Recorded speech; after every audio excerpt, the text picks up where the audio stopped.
The wind howled across the ash wastes like a dying beast, carrying with it the scent of dust, decay, and something metallic that clung to the back of Alistair Vance's throat.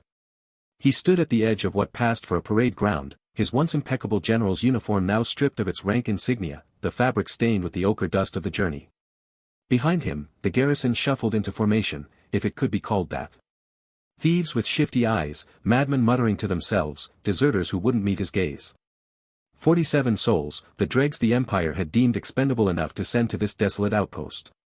Fort Grimhold rose from the cracked earth like a broken tooth.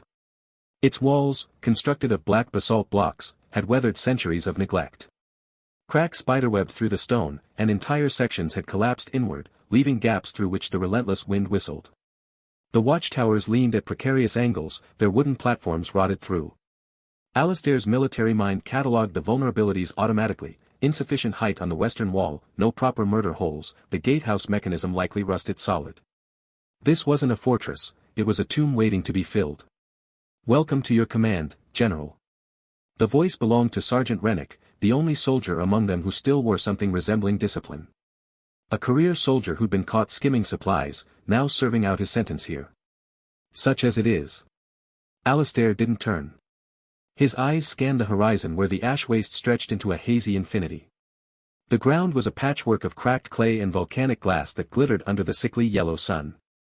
Stunted, thorny vegetation clung to life in scattered clusters, and in the distance, jagged rock formations broke the flat expanse like the bones of some colossal creature. He could feel the eyes on them. Not just the garrisons, hostile ones, watching from the rocks. "Bone-eater scouts," Alistair said, his voice low. 3 positions. Northwest ridge, that cluster of boulders to the east, and something moving in the shadow of the southern rock spire. Rennick followed his gaze, squinting. "I don't see." "You're not meant to. They're good. They've been tracking us since we crossed the salt flats 2 days ago." Alistair finally turned to face his sergeant. The man had the weary look of someone who'd already accepted death. "How many attacks in the last month?"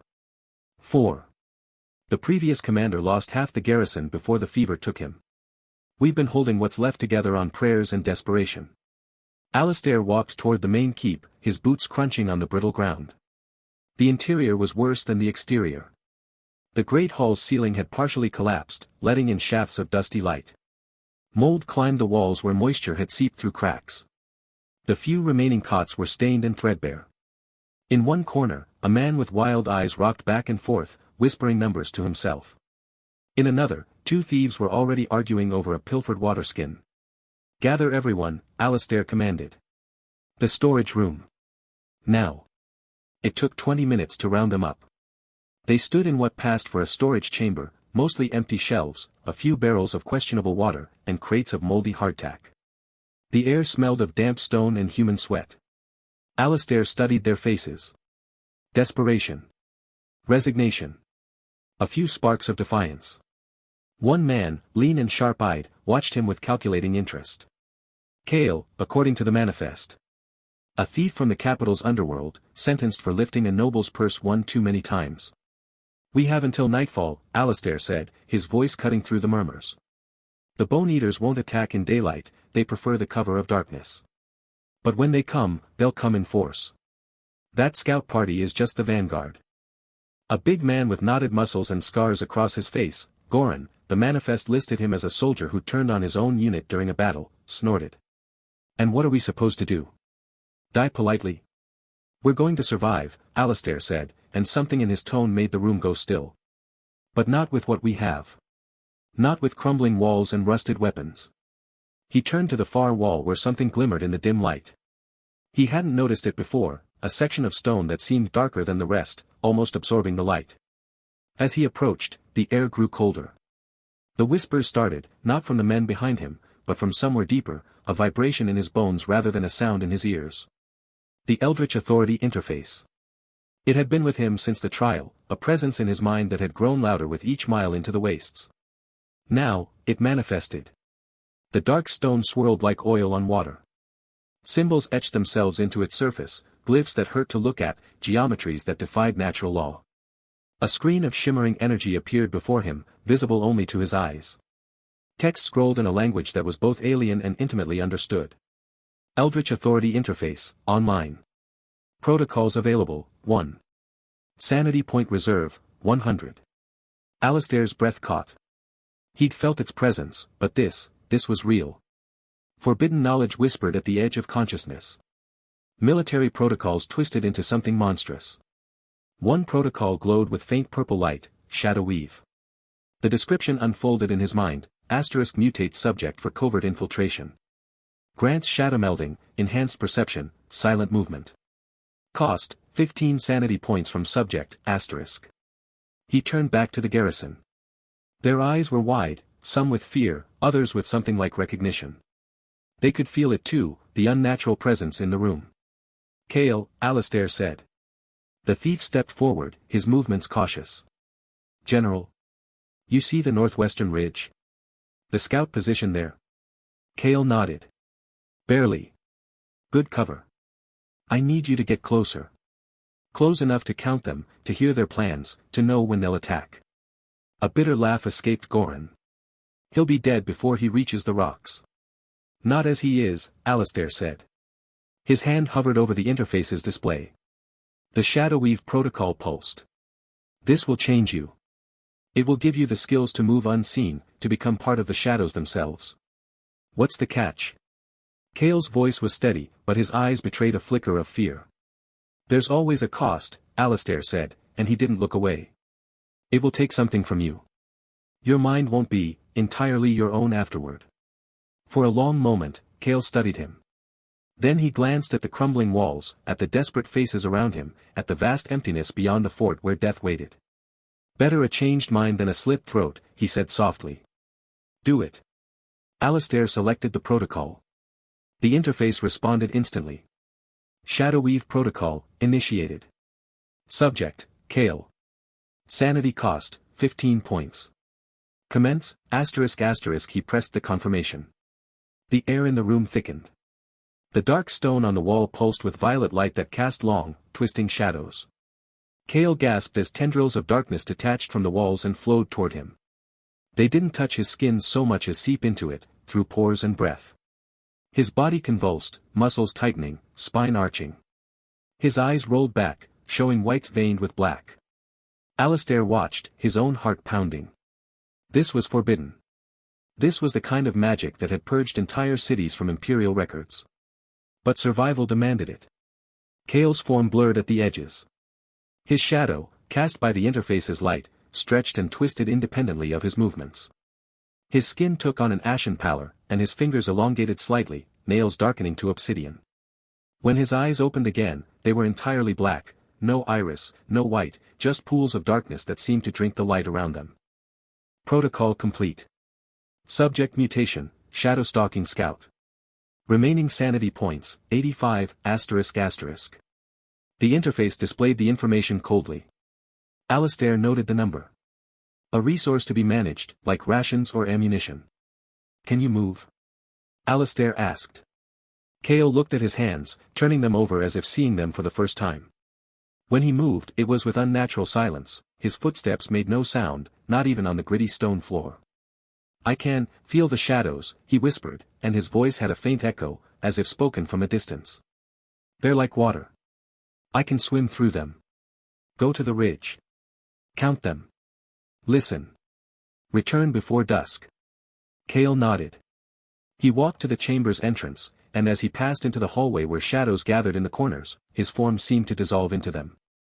One moment he was there, the next, only a faint distortion in the darkness, like heat haze over desert stone. The garrison stared at where he'd been. Goran's face had gone pale beneath his scars. The madman in the corner had stopped whispering numbers and was now giggling softly, a sound that raised the hairs on Alistair's neck. What have you done to him? Rennick asked, his voice hushed. What I had to, Alistair said. He turned back to the interface, which had faded to a faint glow. The symbols still hovered in his mind's eye. Other protocols lurked just beyond access, grayed out, waiting for something. More sanity points. More desperate circumstances. He didn't know. They waited. The sun crawled across the sky, its light growing thicker, more orange as it dipped toward the horizon. Alistair posted lookouts on the walls, such as they were. He inspected the weapon stores, a handful of notched swords, a few bows with frayed strings, spears with rusted heads. Against bone-eater raiders who wore armor made of hardened bone and wielded weapons carved from the same, it was nothing. His thoughts kept returning to the interface. The way it had felt, not like using a tool, but like making a pact with something hungry. The cost was measured in sanity, a currency he'd never considered before. What did it mean, to lose sanity points? Kale's eyes, black and depthless, gave the first answer. Shadows lengthened. The temperature dropped sharply as the sun touched the horizon. Then, a ripple in the darkness near the gate. Kale materialized from a pool of shadow as if stepping through a curtain. His movements were fluid, silent. He knelt before Alistair, and even up close, his features seemed slightly blurred, as if seen through smoked glass. 27, Kale reported, his voice still carrying that faint echo. All armed with bone blades and jagged shields. They're waiting for full dark. Their shaman is painting symbols on their foreheads with ash, some kind of blessing or battle ritual. They plan to breach the western wall where the collapse is worst. Alistair absorbed the information. 27 against 47, but their 47 were untrained, poorly armed, and already half-broken. The Bone-Eaters were warriors bred for this environment. Anything else? Alistair asked. Kale hesitated. His black eyes seemed to swirl with darker motes. I heard whispers. When I was in the shadows. Not from the Bone-Eaters. From elsewhere. Voices that weren't voices. They spoke of hungers in the deep earth, of patterns that repeat across stars. He shook his head, a jerky motion. They're gone now. But they felt real. Alistair's stomach tightened. The interface's price. It wasn't just a number on a screen, it was a door opening in Kale's mind, and things were whispering through it. Rest, Alistair said. You've done well. As Kale turned to leave, he paused. The unnatural light from the setting sun caught his profile, and for a moment, his eyes glowed with a faint violet luminescence from within those pools of blackness. He leaned close, his whisper so soft it was almost lost in the wind. The whispers aren't gone, General, he breathed. They're waiting in the dark. And they know my name. Then he melted into the gathering shadows of the fort, leaving Alistair standing alone as full night fell over the ash wastes, the weight of what he'd set in motion settling over him like a shroud. The sun bled its last crimson light across the ash wastes, staining the cracked earth the color of old wounds. Within Fort Grimhold's crumbling walls, Alistair Vance stood on the western parapet, his knuckles white around the cold stone. Below, his garrison, 37 souls marked by crimes or misfortune, huddled around makeshift fires, their shadows dancing like nervous spirits. Sergeant Rennick moved among them, checking rusted blades with a grim efficiency that spoke of a soldier's discipline, even in disgrace. Alistair's eyes scanned the darkening horizon where Kale had reported the Bone-Eater camp. The thief's mutation had bought them knowledge, but the price echoed in Kale's vacant stare and the whispers he claimed to hear from the shadows. Night fell like a shroud, swallowing the wastes in a silence so profound it felt like a held breath. Then, the first howl pierced the dark, a guttural, inhuman cry that raised the hair on Alistair's neck. It was answered by a chorus from beyond the walls, a symphony of hunger and violence. Torches flared to life among the garrison, their light trembling in shaking hands. Alistair descended the stairs, his boots crunching on gravel. To the walls, he shouted, his voice cutting through the rising panic. They'll come at the western breach, hold the line. But his words were met with wide eyes and muttered curses. These were not soldiers, they were thieves, deserters, and broken men, their only training the survival of prison yards. The assault began with a thunderous crash against the western gate. Wood splintered, and the ancient iron groaned under the impact. Through gaps in the barricade, Alistair saw them, Bone-Eater raiders, their bodies painted with ash and bone fragments, eyes gleaming with a feral light. They wielded crude axes and jagged spears, moving with a predatory grace that belied their savage appearance. The first raider squeezed through a crack, his roar drowning out the garrison's shouts. A young man, Alistair didn't know his name, lunged forward with a spear, but the raider batted it aside and buried an axe in his chest. Blood sprayed hot in the torchlight, and the man fell without a sound. The garrison recoiled, their morale shattering like glass. Alistair fought his way to the front, his military training a cold anchor in the chaos. He parried a spear thrust, driving his sword into a raider's throat, but for every one he felled, 2 more took its place. The air thickened with the stench of sweat, blood, and the peculiar ozone smell of the wastes. Around him, his men faltered. A burly convict dropped his weapon and fled, only to be dragged down by raiders who tore at him with teeth and claws. Sergeant Rennick stood firm, his blade a blur as he defended a narrow alley, but even his discipline couldn't stem the tide. Alistair's mind raced, they were outnumbered, outmatched, and drowning in their own fear. The Eldritch Authority Interface hummed in his perception, a silent presence offering salvation at a cost he'd already begun to taste with Kale. His eyes found Goran in the fray. The mad soldier, once a brawler sentenced for beating a guard to death, fought with a wild, unhinged fury, his laughter ringing madly above the clash of steel. Goran's eyes were wide, pupils dilated, as if he saw something beyond the bloodshed. Alistair knew the risk, the interface's protocols demanded sacrifice, and Goran's fragile sanity was a currency ripe for spending. With a grim resolve, Alistair reached inward, touching the cosmic entity that dwelled in his mind. The Eldritch Authority Interface unfolded like a starless sky, its protocols glowing with forbidden knowledge. He selected the Berserker Rage protocol, feeling it latch onto Goran's consciousness like a parasite. The cost, 20 sanity points, drawn not from Alistair but from Goran's own mind, a chunk of his remaining humanity offered up to the void. Goran screamed, a raw, tearing sound that silenced the battle for a heartbeat. His body convulsed, muscles swelling beneath his tattered uniform. Veins bulged black against his skin, pulsing with an unnatural rhythm. His eyes shifted, the irises fracturing into geometric patterns that shimmered with an inner light.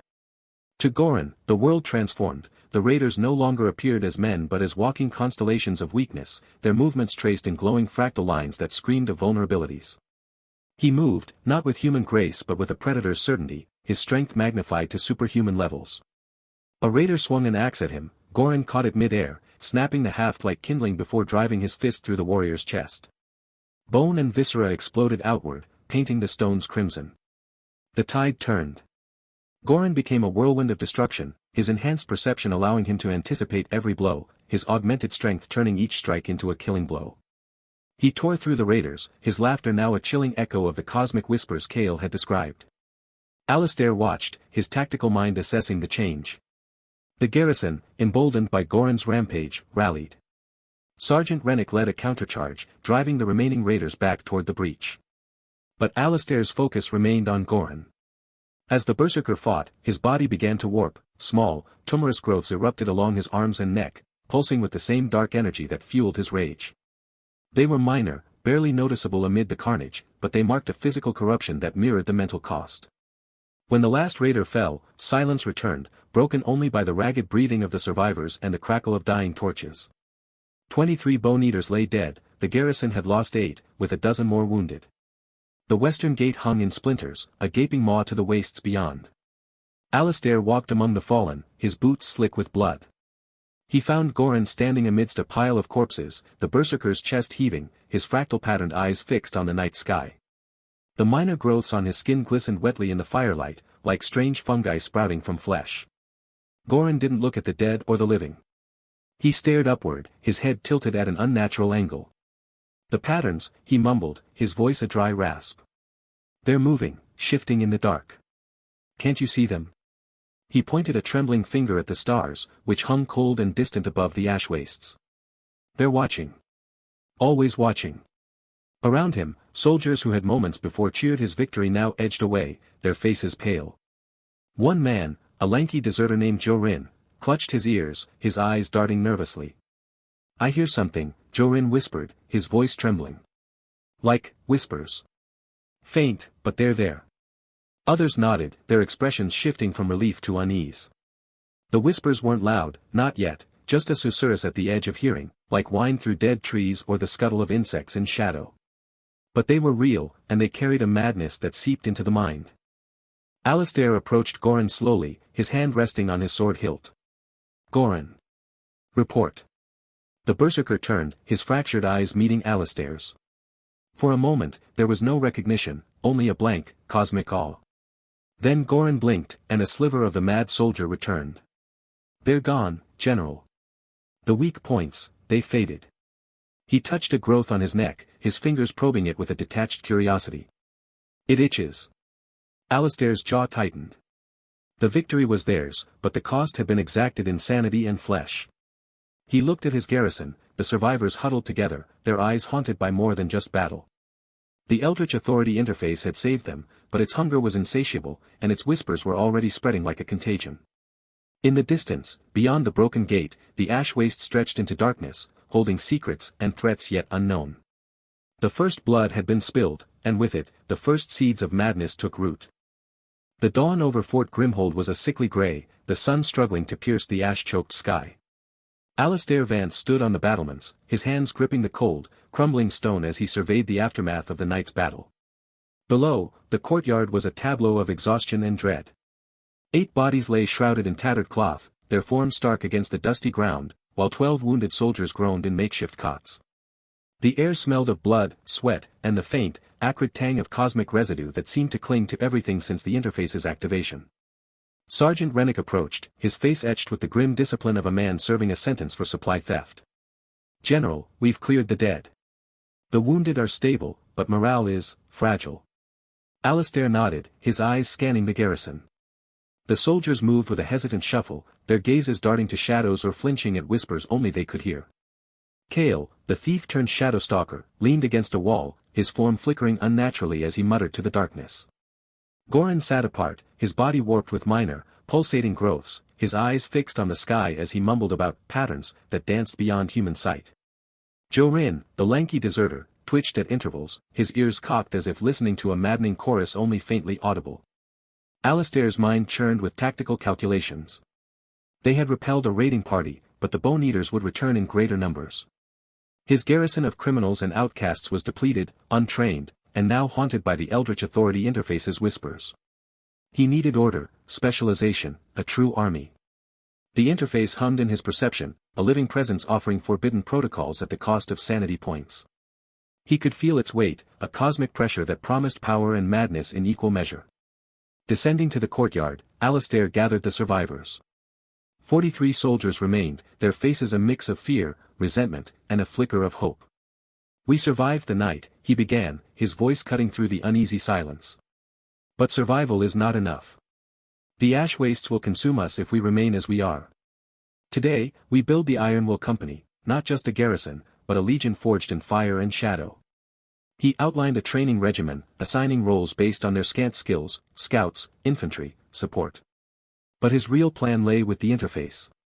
In the fort smithy, a burly man named Torin hammered at a broken sword, his movements slow with fatigue. Torin had been a blacksmith before his exile for brawling, his hands calloused from years of honest labor. Alistair approached, the interface pulsing in his mind. "Torin, your craft could save us," he said, his tone measured. Torin looked up, suspicion in his eyes. "I need weapons that can pierce Bone Eater hide, armor that can withstand their claws. But ordinary steel won't suffice." Alistair activated the Eldritch Authority Interface, focusing on the Eldritch Forging Protocol. The system responded with a cascade of alien symbols, detailing the mutation, enhanced metallurgical intuition, the ability to infuse weapons with cosmic energy, at a cost of 25 sanity points from the subject. Torin's eyes widened as Alistair explained, the words laced with the interface's eerie resonance. "It will change you, Torin. Your mind, your body, there's a price." Torin hesitated, glancing at the wounded outside. "Better mad than dead," he grunted, nodding. The mutation was not instantaneous but a gradual, horrifying transformation. Alistair placed a hand on Torin's shoulder, and the interface's energy flowed, a cold, whispering tide that seeped into the blacksmith's bones. Torin gasped, his muscles tensing as his perception shifted. He began to see the metal not as ore but as a lattice of cosmic potential, veins of energy waiting to be tapped. Over hours, he worked, his hammer strikes now precise and unnaturally swift. He crafted a short sword first, its blade shimmering with a faint, violet hue that seemed to drink the light. As he worked, his hands developed a subtle tremor, fingers twitching with involuntary movements that traced invisible patterns in the air. By evening, he had produced 3 weapons, the sword, a spear with a serrated edge that hummed softly, and a set of gauntlets that glowed with residual energy. But the cost manifested vividly. Torin's sanity eroded with each creation. He started talking to the forge, calling it the heart and claiming it whispered secrets of the void.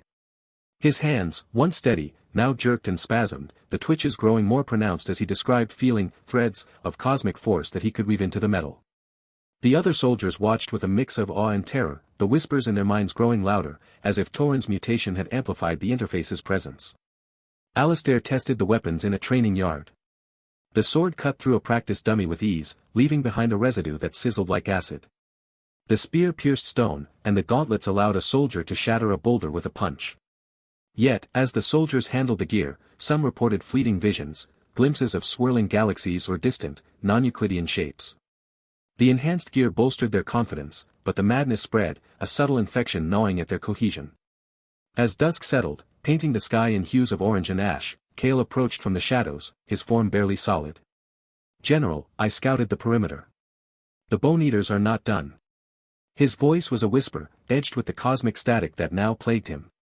"A horde gathers to the east, 100 strong, with war beasts and shamans. They'll be here in days." Alistair's heart sank.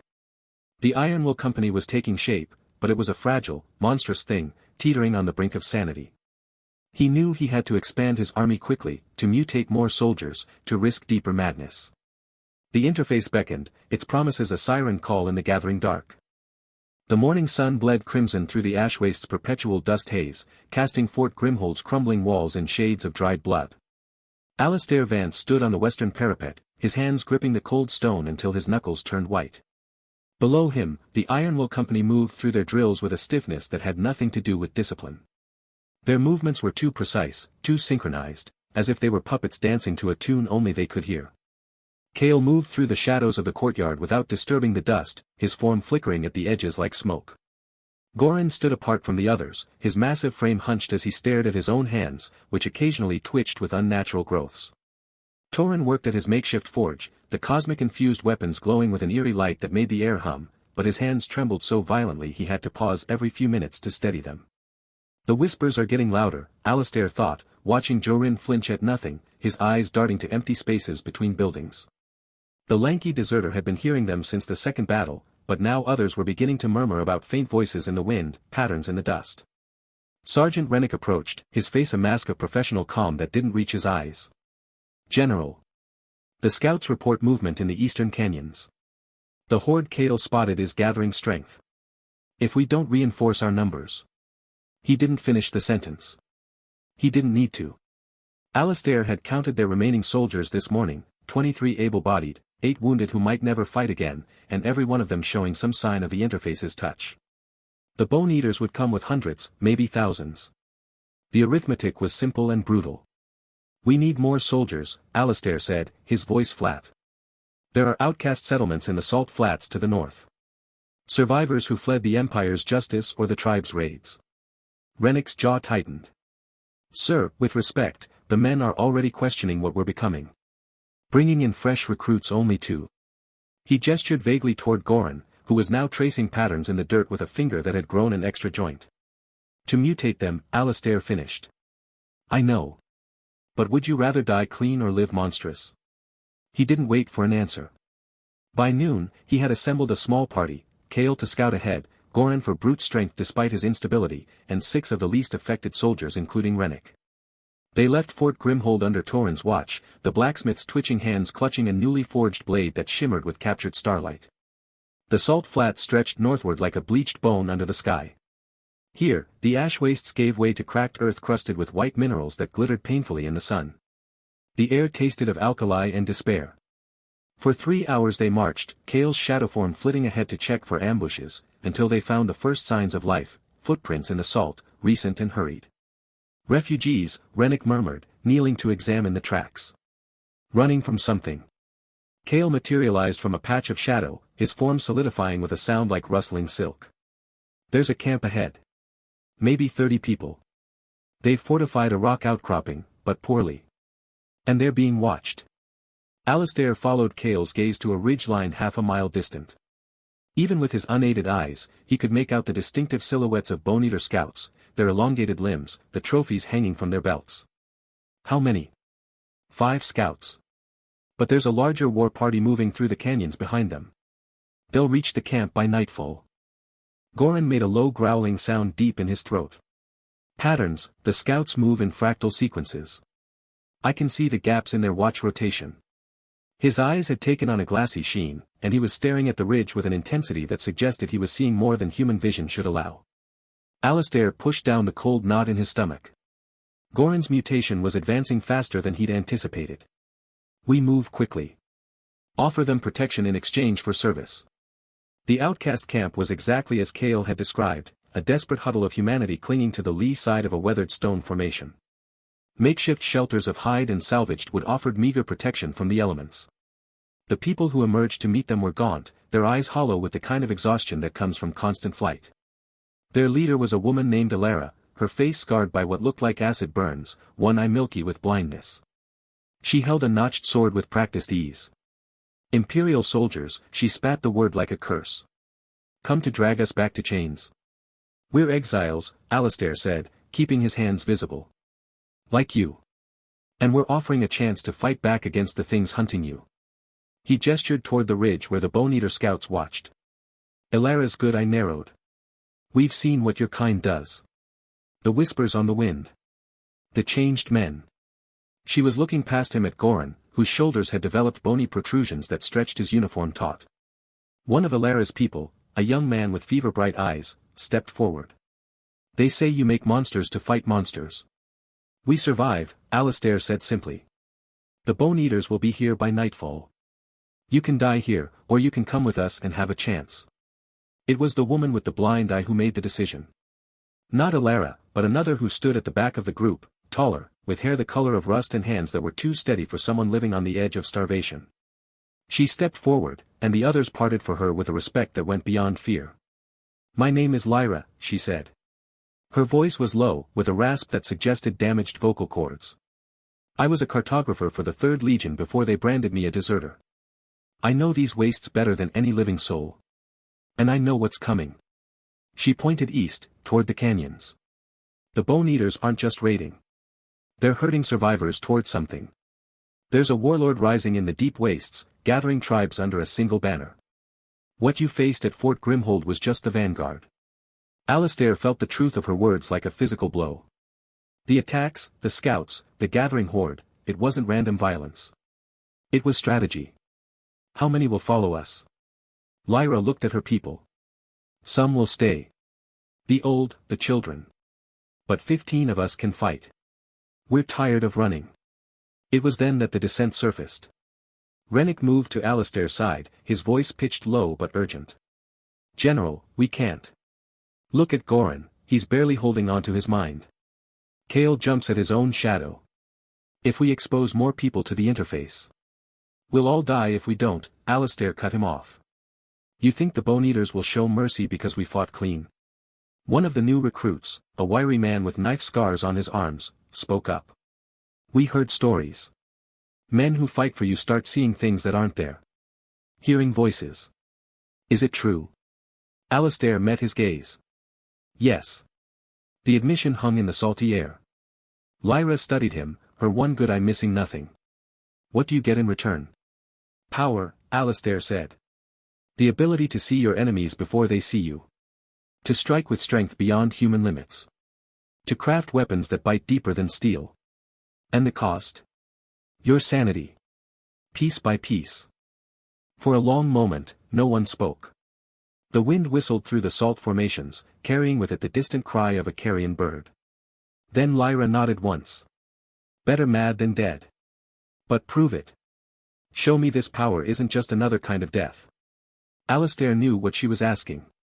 Kale's shadowwalking was subtle, something that happened in darkness. Goran's rage was terrifying but obvious in its brutality. She wanted to see the moment of transformation, to understand the transaction before committing her people. He reached for the Eldritch Authority Interface. It was always there now, a presence at the edge of his consciousness, not a voice, not a thought, but a pressure, like deep ocean currents moving in the dark. He didn't need to speak commands aloud anymore. The protocols unfolded in his mind like poisonous flowers blooming. Clairvoyant Sight Protocol. Target, Lyra. Sanity cost, 18 points. The numbers floated in his vision, cold and precise. He could see Lyra's current sanity, a dim glow at 42 out of some theoretical maximum. Taking 18 would drop her to 24. He knew from Goran that below 30, the hallucinations began in earnest. Below 20, the physical mutations accelerated. This will let you see threats before they manifest, Alistair said aloud. You'll perceive enemy movements, hidden ambushes, patterns in the chaos. Do it, Lyra said, and there was no fear in her voice, only a terrible resignation. Alistair activated the protocol. The change was subtler than with Goran or Torin. No visible mutations, no dramatic physical transformation. Lyra simply went very still, her breathing slowing until it was almost imperceptible. Her good eye fixed on nothing, the pupil dilating until the iris was just a thin ring of color. What do you see? Rennick asked, his professional detachment fraying at the edges. Lyra didn't answer for a full minute. When she finally spoke, her voice had lost its rasp, becoming smooth and distant. The scouts on the ridge, they're not alone. There are 3 more hidden in the salt formations to the west. And the war party in the canyons, they've split. Half are circling north to cut off our retreat. Kale melted into shadows and vanished. He returned moments later, his form coalescing with uncharacteristic haste. She's right. 3 additional scouts exactly where she said. And I heard movement to the north, too many feet for a small party. The proof was undeniable. With Lyra's warning, they avoided what would have been a devastating ambush. They moved the outcasts quickly, taking a circuitous route back toward Fort Grimhold that avoided the Bone Eater encirclement. Lyra guided them with uncanny precision, pointing out safe paths through terrain that looked uniformly treacherous. But as they marched, Alistair watched her closely. At first, she seemed fine, more than fine, her guidance saving them hours of travel and multiple potential confrontations. But as the sun began to dip toward the horizon, painting the salt flats in shades of orange and violet, he noticed the changes. Lyra began to pause more frequently, her head tilting as if listening to something only she could hear.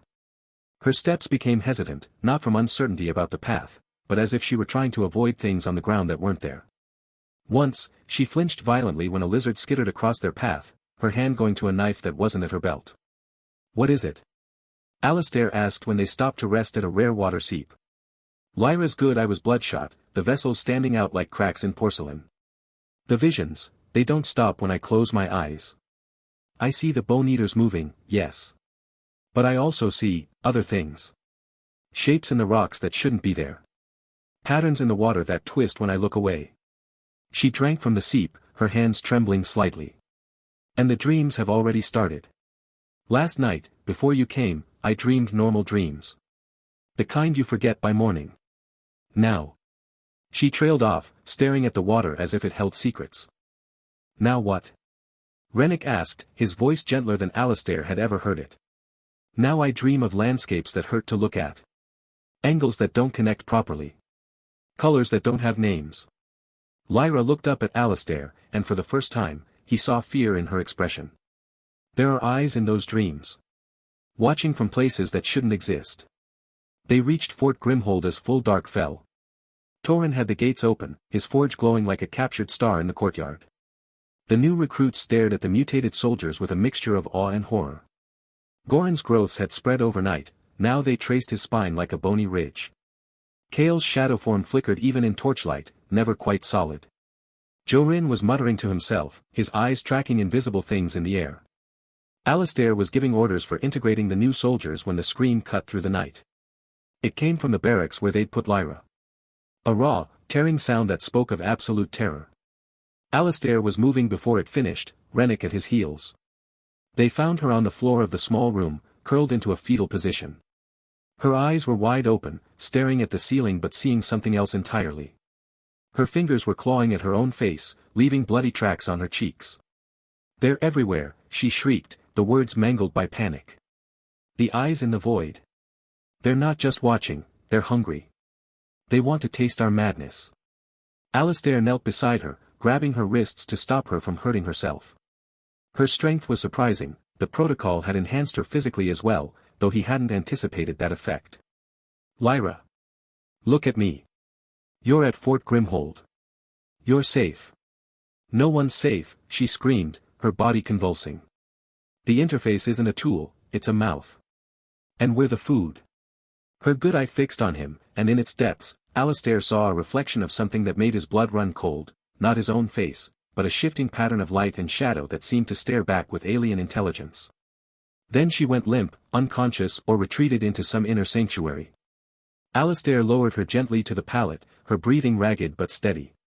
He turned to find Rennick blocking the doorway. The sergeant's face was pale in the torchlight, all professional detachment gone, replaced by something harder and colder. "That's the proof you wanted," Rennick said, his voice dangerously quiet. "She saved us from an ambush. She guided us home through impossible terrain. And now she's broken after less than a day." He took a step forward, and for the first time, Alistair saw the weapon in his hand, not drawn in threat, but held with the casual readiness of a soldier who knows how to use it.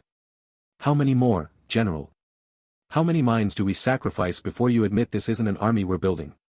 It's a slaughterhouse." The torchlight flickered, casting dancing shadows that seemed to twist in ways light shouldn't.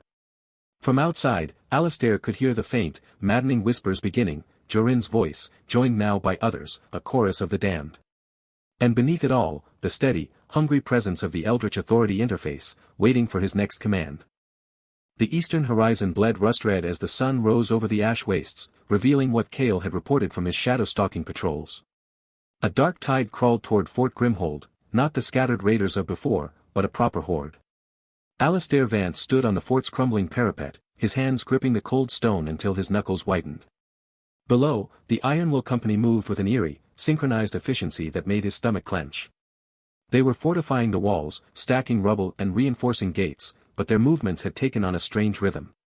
Sergeant Rennick barked orders, his voice tight with tension, but half the soldiers seemed to move to a different beat. Alistair watched as a group of 3, Jorin among them, worked on the southern wall. They didn't just stack stones, they arranged them in patterns, their hands tracing spirals and angles in the dust before placing each rock. One of them, a lanky man whose name Alistair couldn't recall, kept muttering under his breath. When Alistair leaned closer, he caught the words, "The angles don't add up. The angles never add up." Goran was hauling a massive timber beam, his mutated muscles bulging with the berserker rage protocol's residual power. But instead of placing it where Rennick pointed, he dragged it to a specific spot near the gate, aligning it with cracks in the stone floor. His eyes, when they flicked up to meet Alistair's, held not the blank rage of before, but a calculating, fractured intelligence. "The patterns wanted here," Goran rumbled, his voice like grinding stones. "They show me where the weak points are."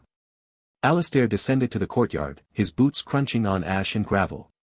Lyra stood near the well, her eyes wide and unfocused.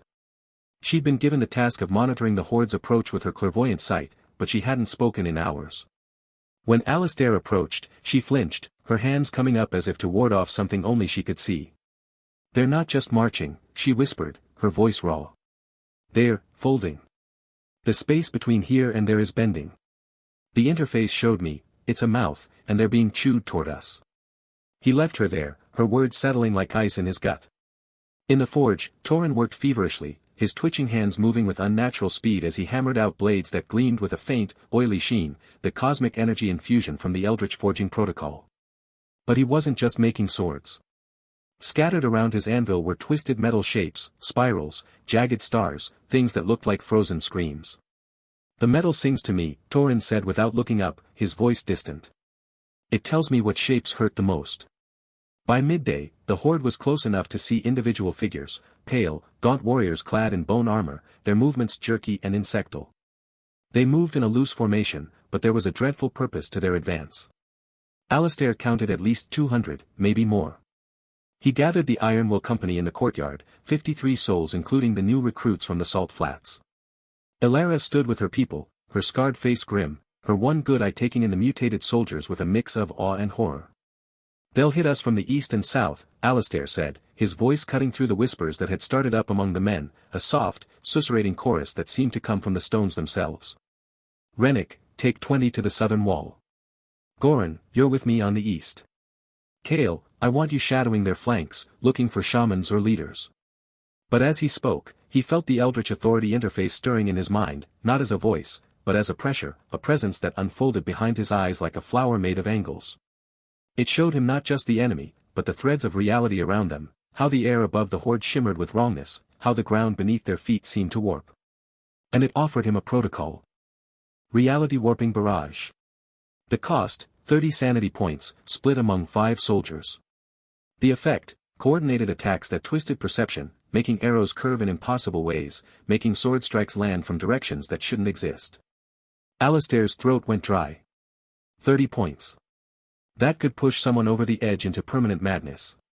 He looked at his soldiers, at Jorin, who kept scratching at his arms as if trying to dig out the whispers, at Lyra, who stared at the sky as if watching invisible storms, at Goran, whose body had begun to sprout tiny, crystalline growths along his spine. "Sir." Rennick's voice was tight. "They're forming up for the first assault." Alistair made the choice. He reached into the interface, feeling it thrum against his thoughts like a living thing, and activated the protocol. He selected 5 soldiers, Goran, for his strength, Lyra, for her sight, Torin, for his connection to the forged weapons, and 2 of the new recruits, a burly man named Derek and a quiet woman named Celine. As the sanity points drained away, he felt it like a cold wind through their minds. Goran shuddered, his eyes going milky for a moment. Lyra let out a choked gasp, her hands flying to her temples. Torin dropped his hammer, his twitching becoming violent spasms. Then the horde charged. They came in a screaming wave, bone clubs and rusted blades raised high.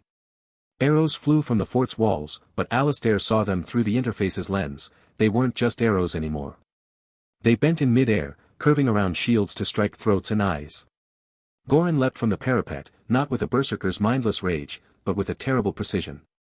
His fist struck a bone-eater warrior, but the impact didn't come from the front, it came from the side, as if space had folded around his blow. The warrior's armor cracked inward from an impossible angle.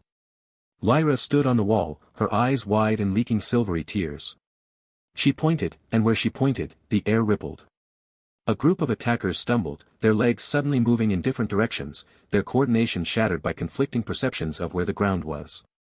Torin didn't throw his newly forged blades, he placed them on the ramparts, and they seemed to vibrate, sending out waves of distorted sound that made the enemy clutch their heads. Derek and Celine fought back-to-back in the courtyard, their swords moving in patterns that made Alistair's eyes water. They weren't just cutting, they were slicing through realities, leaving brief, glitching tears in the air where their blades passed. Bone-eaters fell, not just dead, but, unraveled, their bodies coming apart in geometrically impossible ways. The battle lasted less than an hour. The horde broke, their shamans, gaunt figures in feathered bone masks, retreating first, their chants faltering as the reality-warping barrage twisted their rituals into nonsense. The surviving warriors fled into the ash, leaving behind 63 corpses that lay in heaps, some of them bent into shapes that made the stomach turn. But the cost was immediate. As the last enemy disappeared over a ridge, Goran collapsed to his knees, his hands pressed over his eyes. "The walls," he moaned. "They're breathing. They're breathing, and they have veins." Lyra had curled into a ball, rocking back and forth, repeating, "The eyes in the void are blinking. They're blinking at me." Torin stood frozen by his forge, staring at his hands as if they belonged to someone else.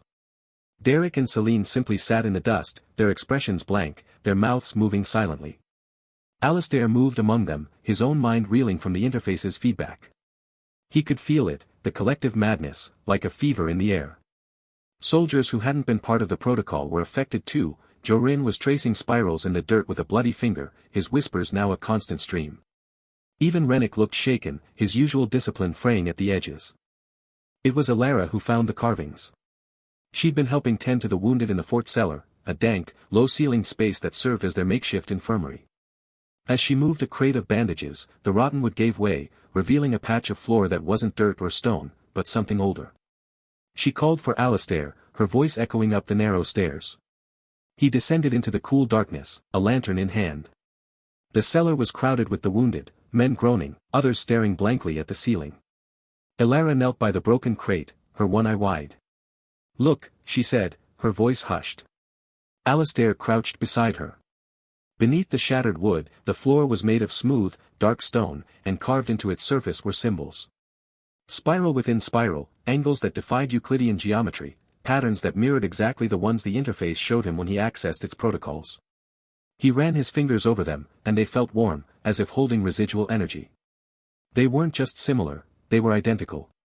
And they covered not just that patch, but, as he scraped away more dirt and debris, stretched out across the entire cellar floor, converging toward the center of the fort. He looked up, meeting Alara's gaze. Her scarred face was pale in the lantern light. "This wasn't built as a fort," she whispered. "Was it?" Alistair didn't answer. He stared at the carvings, feeling the interface stir in response, a hungry, recognizing pulse. It knew this place. It had been here before. The carvings beneath Fort Grimhold's cellar haunted Alistair Vance's thoughts like a persistent itch behind his eyes. Ilara's discovery, those symbols that mirrored the Eldritch Authority Interface's own alien script, had left a cold knot in his gut. He traced one in the dust of his command table, the lines seeming to writhe in the flickering torchlight. Outside, the ash waste stretched in desolate silence, but the whispers had not ceased since the battle. Jorin's muttering echoed from the barracks, a low counterpoint to the wind's howl. At dawn, Alistair gathered his Ironwill company in the fort's courtyard. The morning sun cast long, distorted shadows from the mutated soldiers.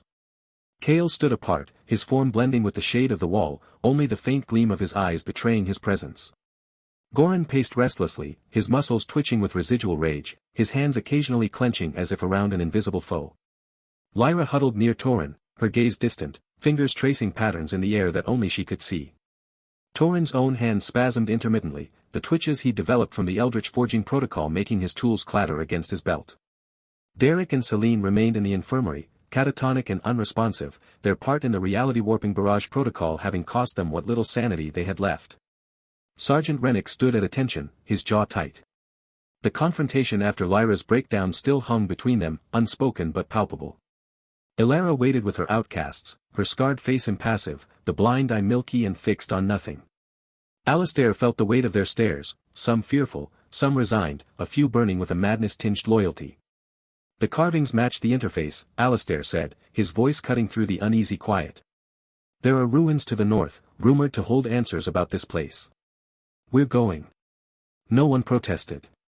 The alternative was waiting for the next bone-eater horde, or succumbing to the whispers in their minds. They moved out as the sun climbed, a column of 20 soldiers winding through the cracked earth and jagged rock formations of the ash wastes. The terrain was treacherous, deep fissures veined the ground, sudden drops hidden by dust clouds, and strange, crystalline growths that hummed with a faint, dissonant energy. But the mutations granted an uncanny ease of navigation. Cale scouted ahead, his shadow-stalking form slipping through obstacles like smoke. Lyra's clairvoyant sight, though it made her flinch at unseen horrors, warned of unstable ground and hidden pitfalls. Gorin's enhanced strength cleared paths where rockfalls blocked the way. Yet with each mile, the paranoia grew. Soldiers glanced over their shoulders at nothing, fingers tightening on their cosmic energy-infused weapons. Jorin, who had been brought along despite his condition, kept tracing spirals in the dust with his boot, his lips moving in silent conversation with the whispers only he heard. Alistair watched them all, his military mind cataloguing the signs, the dilated pupils, the nervous tics, the way some stared too long at the shifting patterns in the stone. By midday, they reached the ruins. What had once been a structure was now a skeletal jumble of black stone, jutting from the earth like broken teeth. The architecture was all wrong, angles that defied geometry, arches that curved inward instead of outward, surfaces that seemed to absorb light rather than reflect it. Symbols, identical to those beneath the fort, crawled across every surface, glowing with a faint, sickly green luminescence. The air here was colder, thicker, carrying a scent like ozone and decay. Alistair ordered the company to form a perimeter. Cale melted into the shadows of the entrance, reporting no immediate threats but a pressure in the air that made his skin crawl. Lyra stood trembling, her eyes wide with visions she refused to describe. Gorin took up a defensive position, his breathing ragged. Ilara and her outcasts hung back, their expressions wary. Steeling himself, Alistair stepped into the ruins. The interior was a maze of corridors that twisted in non-Euclidean ways. Walls seemed to shift when not directly observed, and the floor sloped at impossible gradients. He followed the glow of the symbols, his boots echoing in the unnatural silence. The others followed at a distance, their footsteps hesitant. In the central chamber, he found what he sought, a vast dais covered in intricate inscriptions that pulsed with the same green light. The symbols here were more complex, forming patterns that hurt to look at directly. Alistair felt the Eldritch Authority Interface stir in his mind, a presence like a cold hand on his spine. It offered a protocol, unprompted, the Eldritch Lore Protocol. The cost, 15 of his own Sanity Points. A minor sacrifice, it whispered, for knowledge. He hesitated, thinking of Torin's twitching hands, Lyra's screams, Derek and Celine's vacant stares. But the carvings, the interface's origins, he had to know. With a mental command, he activated the protocol. Pain lanced through his skull, sharp and clean. The world blurred, then refocused with terrifying clarity. The inscriptions on the dais writhed, rearranging themselves into a language he could understand. Visions flooded his mind, not images, but concepts, histories etched in sanity and suffering. He saw the interface not as a tool, but as an ancient entity, older than the ash wastes, older than the empire that had exiled him. It fed on sanity, drinking the madness of its users to sustain itself. Previous wielders, generals, warlords, desperate survivors, had used its power, mutating their followers into monstrous armies. They had conquered, they had ruled, but one by one, they had succumbed. Their minds unraveled, their bodies warped beyond recognition, until they became little more than extensions of the interface itself, ravenous and insane. Alistair staggered, gripping the edge of the dais. His own sanity felt frayed, a thread pulled taut. He understood now, the whispers, the mutations, the creeping horror. It was all part of the feeding. Every protocol, every victory, came at the price of their souls. And the interface hungered for more. As the knowledge settled like a weight in his chest, the ruins awoke. The green luminescence intensified, flooding the chamber with an actinic glare. The stone beneath his feet trembled, and from the shadows at the far end of the room, something stirred. It unfolded itself from the darkness, a thing of shifting, half-material substance, part flesh, part stone, part something that had never been meant to exist. Its form was a chaotic amalgamation of limbs, eyes, and mouths, all moving out of sync. It stood taller than two men, its surface shimmering as if not fully anchored to reality. And it spoke. Not with one voice, but with a maddening chorus, 100 whispers, screams, and rational tones overlapping into a cacophony that clawed at the mind. The words were clear despite the chaos. You wield the hunger, it intoned, the voices shifting between pity and mockery. But do you control it, or does it control you? Your soldier's sanity is currency, General. And you spend it so freely. Alistair's hand went to his weapon, but the creature did not attack. It watched him with too many eyes, its form undulating. Behind him, he heard the Ironwill Company reacting, Goran's roar of challenge, Lyra's whimper, Kale's hissed warning from the shadows. The whispers among the soldiers rose to a fever pitch, Jorin's spirals becoming frantic scratches in the dust. The Guardian took a step forward, the stone cracking under its weight. The interface offers power, the chorus continued, one voice rising above the others in a sly, insinuating tone. But it demands payment. Your army is already slipping into madness. How long before they turn on you? How long before you become like the others, a monster leading monsters? Alistair met its gaze, his mind racing with the new knowledge. The ruins were not just a tomb of secrets, they were a test. And the Guardian was the examiner. His soldiers, mutated and paranoid, watched from the entrance, their fate hanging on his next move. The interface waited in his mind, cold and patient, offering protocols that could save them or damn them further. The Guardian's challenge hung in the air, a question that cut to the core of everything he had built, control or consumption. The Guardian's form shimmered like heat haze over the ash wastes, a half-material thing of shifting angles and impossible geometries. It stood taller than two men, its outline blurring between stone, flesh, and something darker, as if reality itself frayed at its edges. A low hum filled the ancient ruins, vibrating through the cracked floor and into the bones of the Ironwill Company. Alistair Vance felt it first, a cold, creeping pressure behind his eyes, the Eldritch Authority Interface whispering warnings in a language of static and stars. Sanity drain, the interface pulsed, its words not sound but a sensation of sinking. Alistair's soldiers staggered. Kale, the shadow-stalking scout, clutched his head, his form flickering between solid and ethereal as the Shadowweave protocol destabilized. The walls, they're singing, he muttered, eyes wide with terror. Goran, the berserker, roared, but it was a hollow sound, his warped muscles twitched uncontrollably, and he stared at his hands as if they were alien things. Lyra, the clairvoyant, collapsed to her knees, screaming about eyes in the void that blinked in time with the Guardian's pulses. Her visions bled into reality, casting fleeting shadows of monstrous shapes on the ruins' walls. Alistair's mind raced. The Guardian advanced, its steps silent but leaving cracks in the stone that oozed a faint, phosphorescent glow. Each movement seemed to pull at the sanity of those nearby. Jorin, the deserter who heard whispers, traced spirals in the dust with trembling fingers, his lips moving in silent prayer to nothing. Sergeant Rennick stood firm, his weapon raised, but sweat beaded on his brow. General, it's eating their minds, he shouted over the rising hum. Ilara, the scarred outcast leader, backed against a wall, her one good eye fixed on the carvings that matched the interface's symbols. It's a test, she hissed. From the old ones. The Guardian's attack was not physical but a wave of dissonance. It lashed out with tendrils of distorted light, and where they touched, sanity eroded. Derek and Celine, the catatonic recruits from the last battle, stirred briefly, their eyes rolling back as they mumbled incoherent fragments of the reality-warping barrage protocol. Torin, the blacksmith, froze again, his hands spasming around an imaginary hammer. Alistair knew he had seconds before panic turned to mutiny or worse, uncontrolled mutation. The interface offered protocols, a dizzying array of forbidden knowledge, but one glowed with a defensive hue, the Sanity Anchor Protocol. It promised stability, at a cost. "Activate," Alistair commanded, his voice cutting through the chaos. The interface responded, a surge of cosmic energy flowing from him into his soldiers. It felt like pouring ice water into a fevered brain. The Sanity Anchor Protocol unfolded in his mind's eye, a network of ethereal chains, binding the mutations of his troops, locking their enhanced abilities in place to shield their fragile psyches. Kale's flickering solidified, Goran's twitching ceased, Lyra's screams faded to whimpers.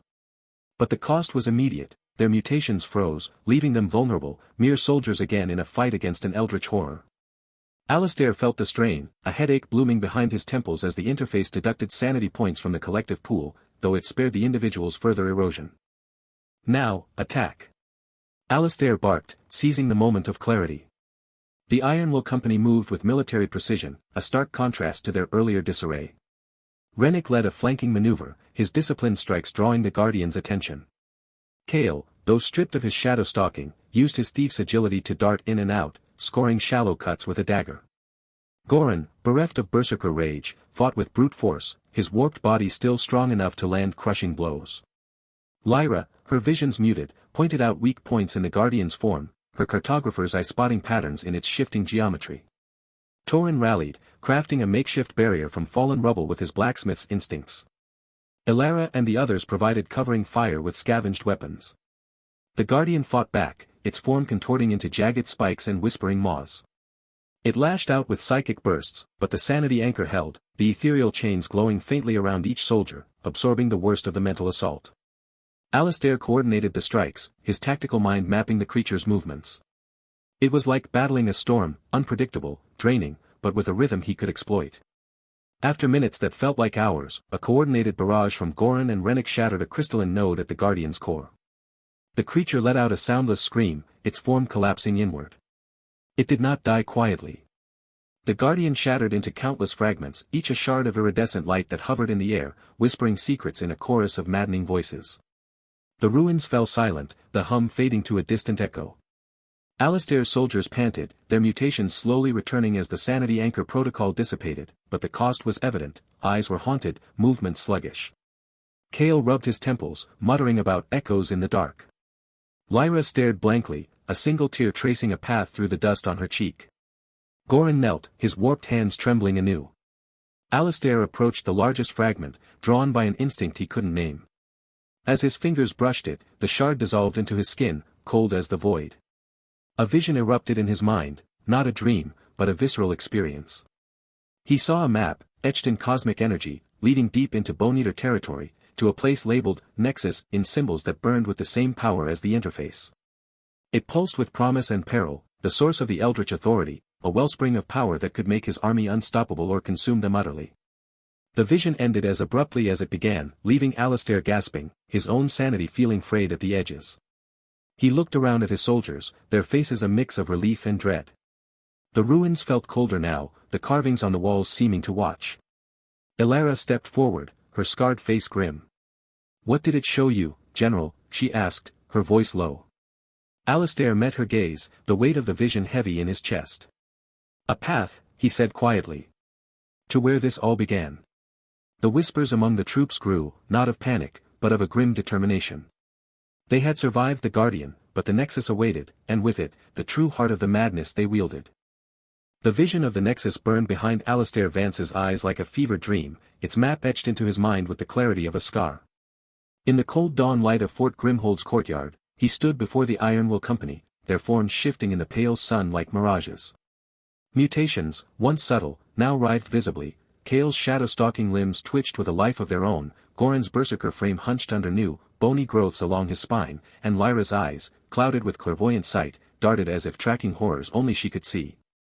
The air tasted of ash and ozone, a reminder of the ash waste's desolation and the cosmic taint they carried. Alistair's decision had crystallized in the ruins' aftermath. To seek the Nexus was to gamble everything, but the interface's whispers had grown louder, a chorus of madness that seeped into his thoughts even in silence. He needed answers, not just for revenge against the empire that exiled him, but to leash the beast he'd unleashed. "We march north," he announced, his voice cutting through the murmurs of the soldiers. "Into Bone-Eater lands. The Nexus holds the key to our survival, or our damnation." No one cheered, their faces, etched with fatigue and fear, reflected the weight of the journey ahead.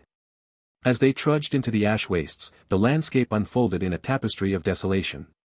Jagged rock formations clawed at a sky the color of bruised flesh, while winds carried whispers that weren't the wind. Alistair walked at the head of the column, his military training a fragile anchor against the creeping insanity. Sergeant Rennick marched beside him, his discipline a stark contrast to the others' twitching forms. "Sir, the mutations are accelerating," Rennick reported, his voice low. "Torin's hands shake so badly he can barely hold a hammer, and Jorin hasn't stopped tracing spirals in the dust since we left."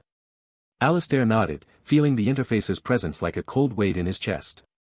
He'd used the Sanity Anchor protocol in the ruins, but its effects had faded, leaving the soldiers' minds raw and exposed. The march stretched into days, each step a battle against the environment and their own bodies. Ilara, scarred and one-eyed, scouted ahead with Kale, her outcast resilience a grim asset. She reported Bone-Eater tracks crisscrossing the wastes, signs of increased patrols. "They know we're here," she muttered, her blind eye fixed on some unseen threat. Alistair's thoughts churned with tactical calculations, but beneath them, the Eldritch Authority Interface hummed, offering protocols like poisoned gifts. He resisted, conserving sanity points for the inevitable conflict, but the temptation gnawed at him. Every mutation, every whisper, was a reminder of the power he wielded and its cost. By the third day, the soldiers' conditions worsened. Goran, once a mad berserker, now mumbled to himself, his hallucinations bleeding into reality as he saw the ground ripple like water. Lyra's visions grew more frequent, her screams echoing across the wastes as she glimpsed blinking eyes in the void. Torin, the blacksmith, had developed extra, spindly limbs that flailed uncontrollably, his sanity eroded to a flicker. Alistair watched them, a knot of guilt tightening in his gut. These were his soldiers, the dregs of society he transformed into monsters, and he was leading them deeper into hell. The ambush came at dusk, as the sun bled red across the horizon. Bone-Eater scouts, lean and savage with bone charms rattling from their belts, emerged from behind rock outcroppings like specters. There were a dozen of them, armed with jagged blades and bows strung with sinew. Alistair's instincts snapped into focus. "Form up," he barked, the Ironwool Company shifting into a defensive perimeter, their mutations making them unnaturally swift but erratic. The scouts attacked with silent precision, arrows whistling past, one grazing Rennick's arm. Chaos erupted, Goran roared, charging blindly, while Kale melted into shadows, his strikes disemboweling two enemies before they could react.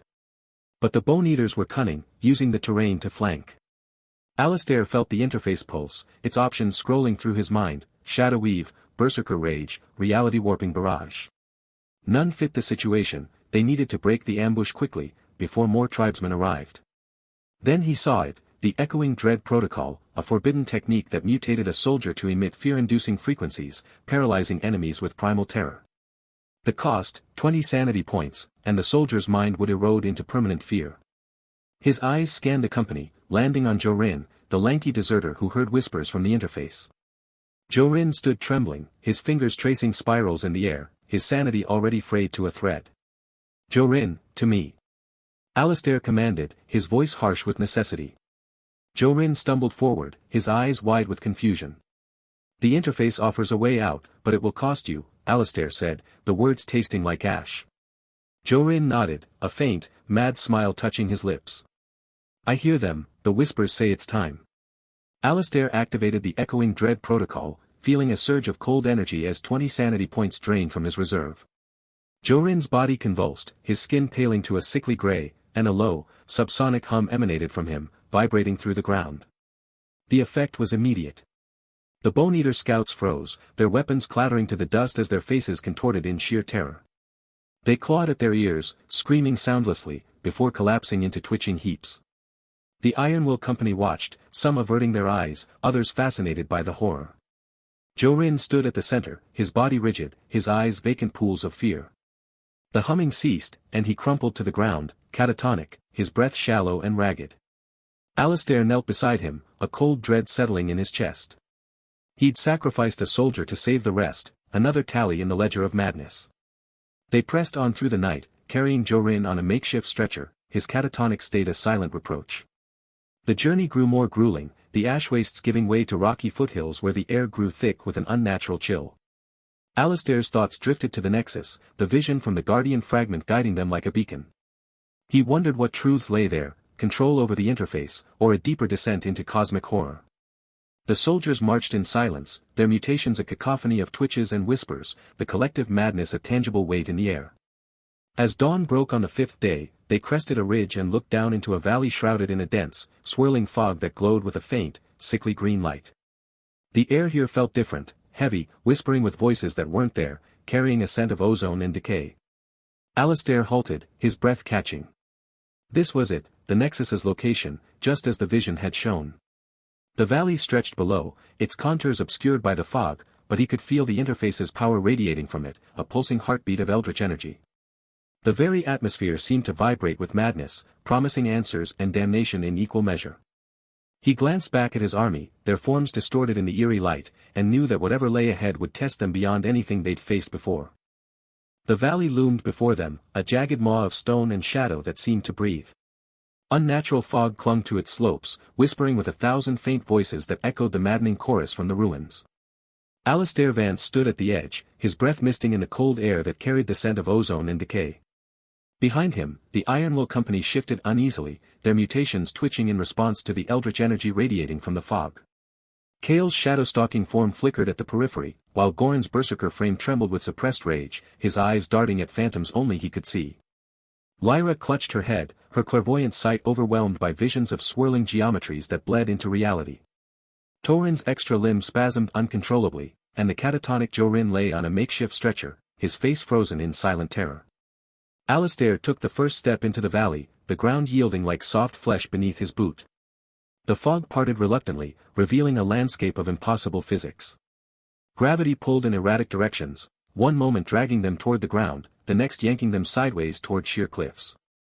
Rocks floated in midair, defying logic, and the air hummed with a low-frequency vibration that set teeth on edge.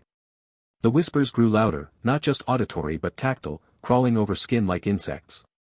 Alistair felt the Eldritch Authority Interface stir in his mind, a cold presence that seemed to resonate with the valley's energy. He glanced back at his soldiers, their faces were masks of strain. Sergeant Rennick marched with grim determination, but his knuckles were white on his weapon. Ilara, scarred and one-eyed, scanned the terrain with a hunter's focus, though her hand trembled slightly. Derek and Celine, still catatonic from the previous battle, were carried by others, their bodies limp but their eyes wide with unseen horrors. As they descended deeper, the sanity-draining aura intensified. It wasn't a sudden assault but a slow seep, like poison leaching into water.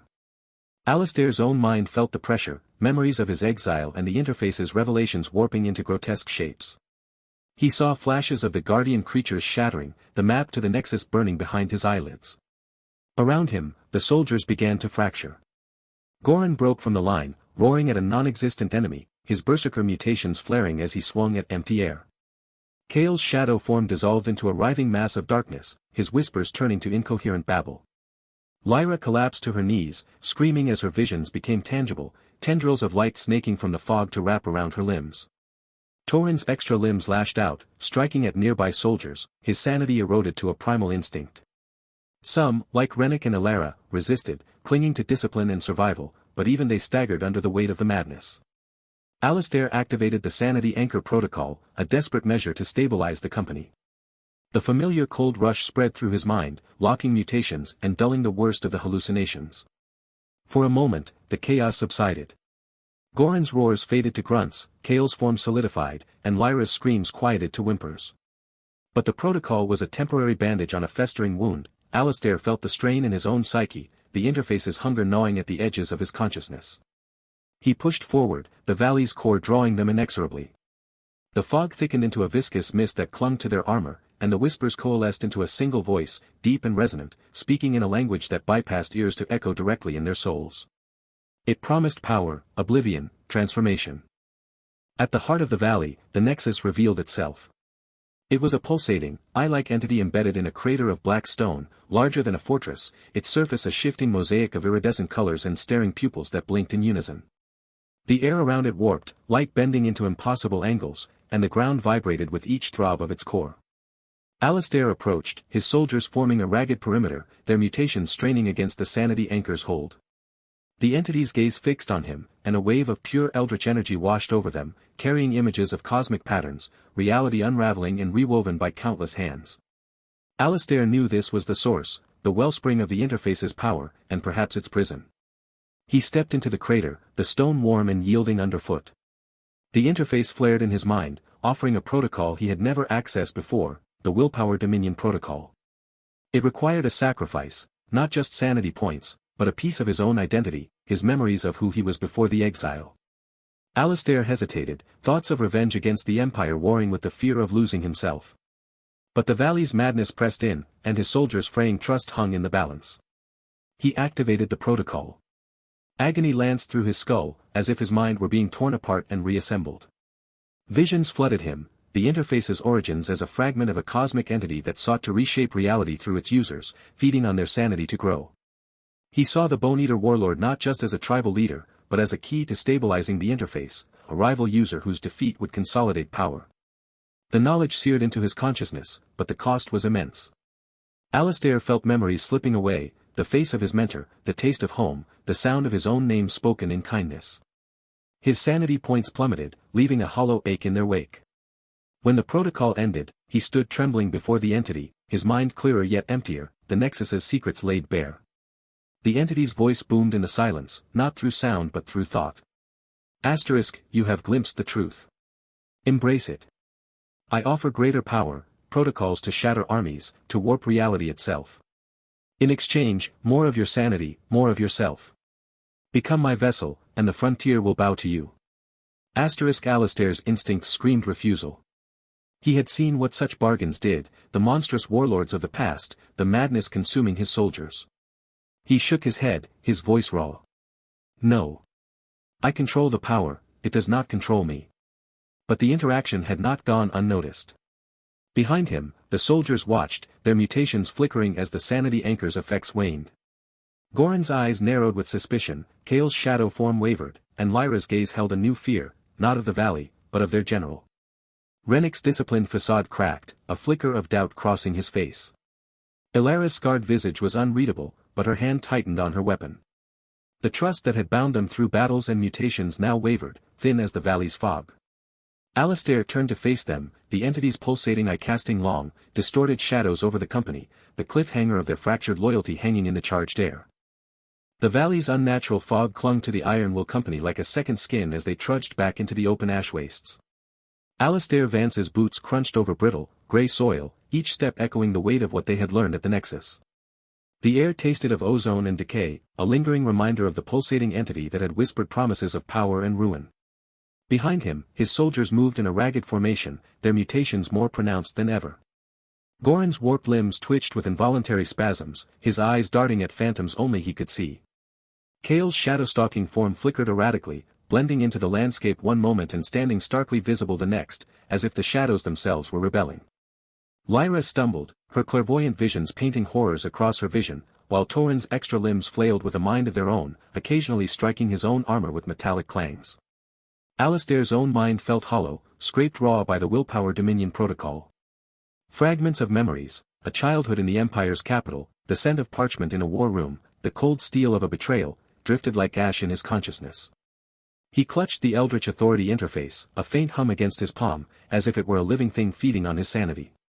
The soldiers' whispers grew louder, not just from the environment but from within their ranks. Sergeant Rennick, his face a mask of grim discipline, kept order with sharp commands, but even his voice carried an edge of strain. Ilara, the scarred outcast leader, walked with a wary gait, her one good eye scanning the horizon for threats, her acid burns glistening in the pale light.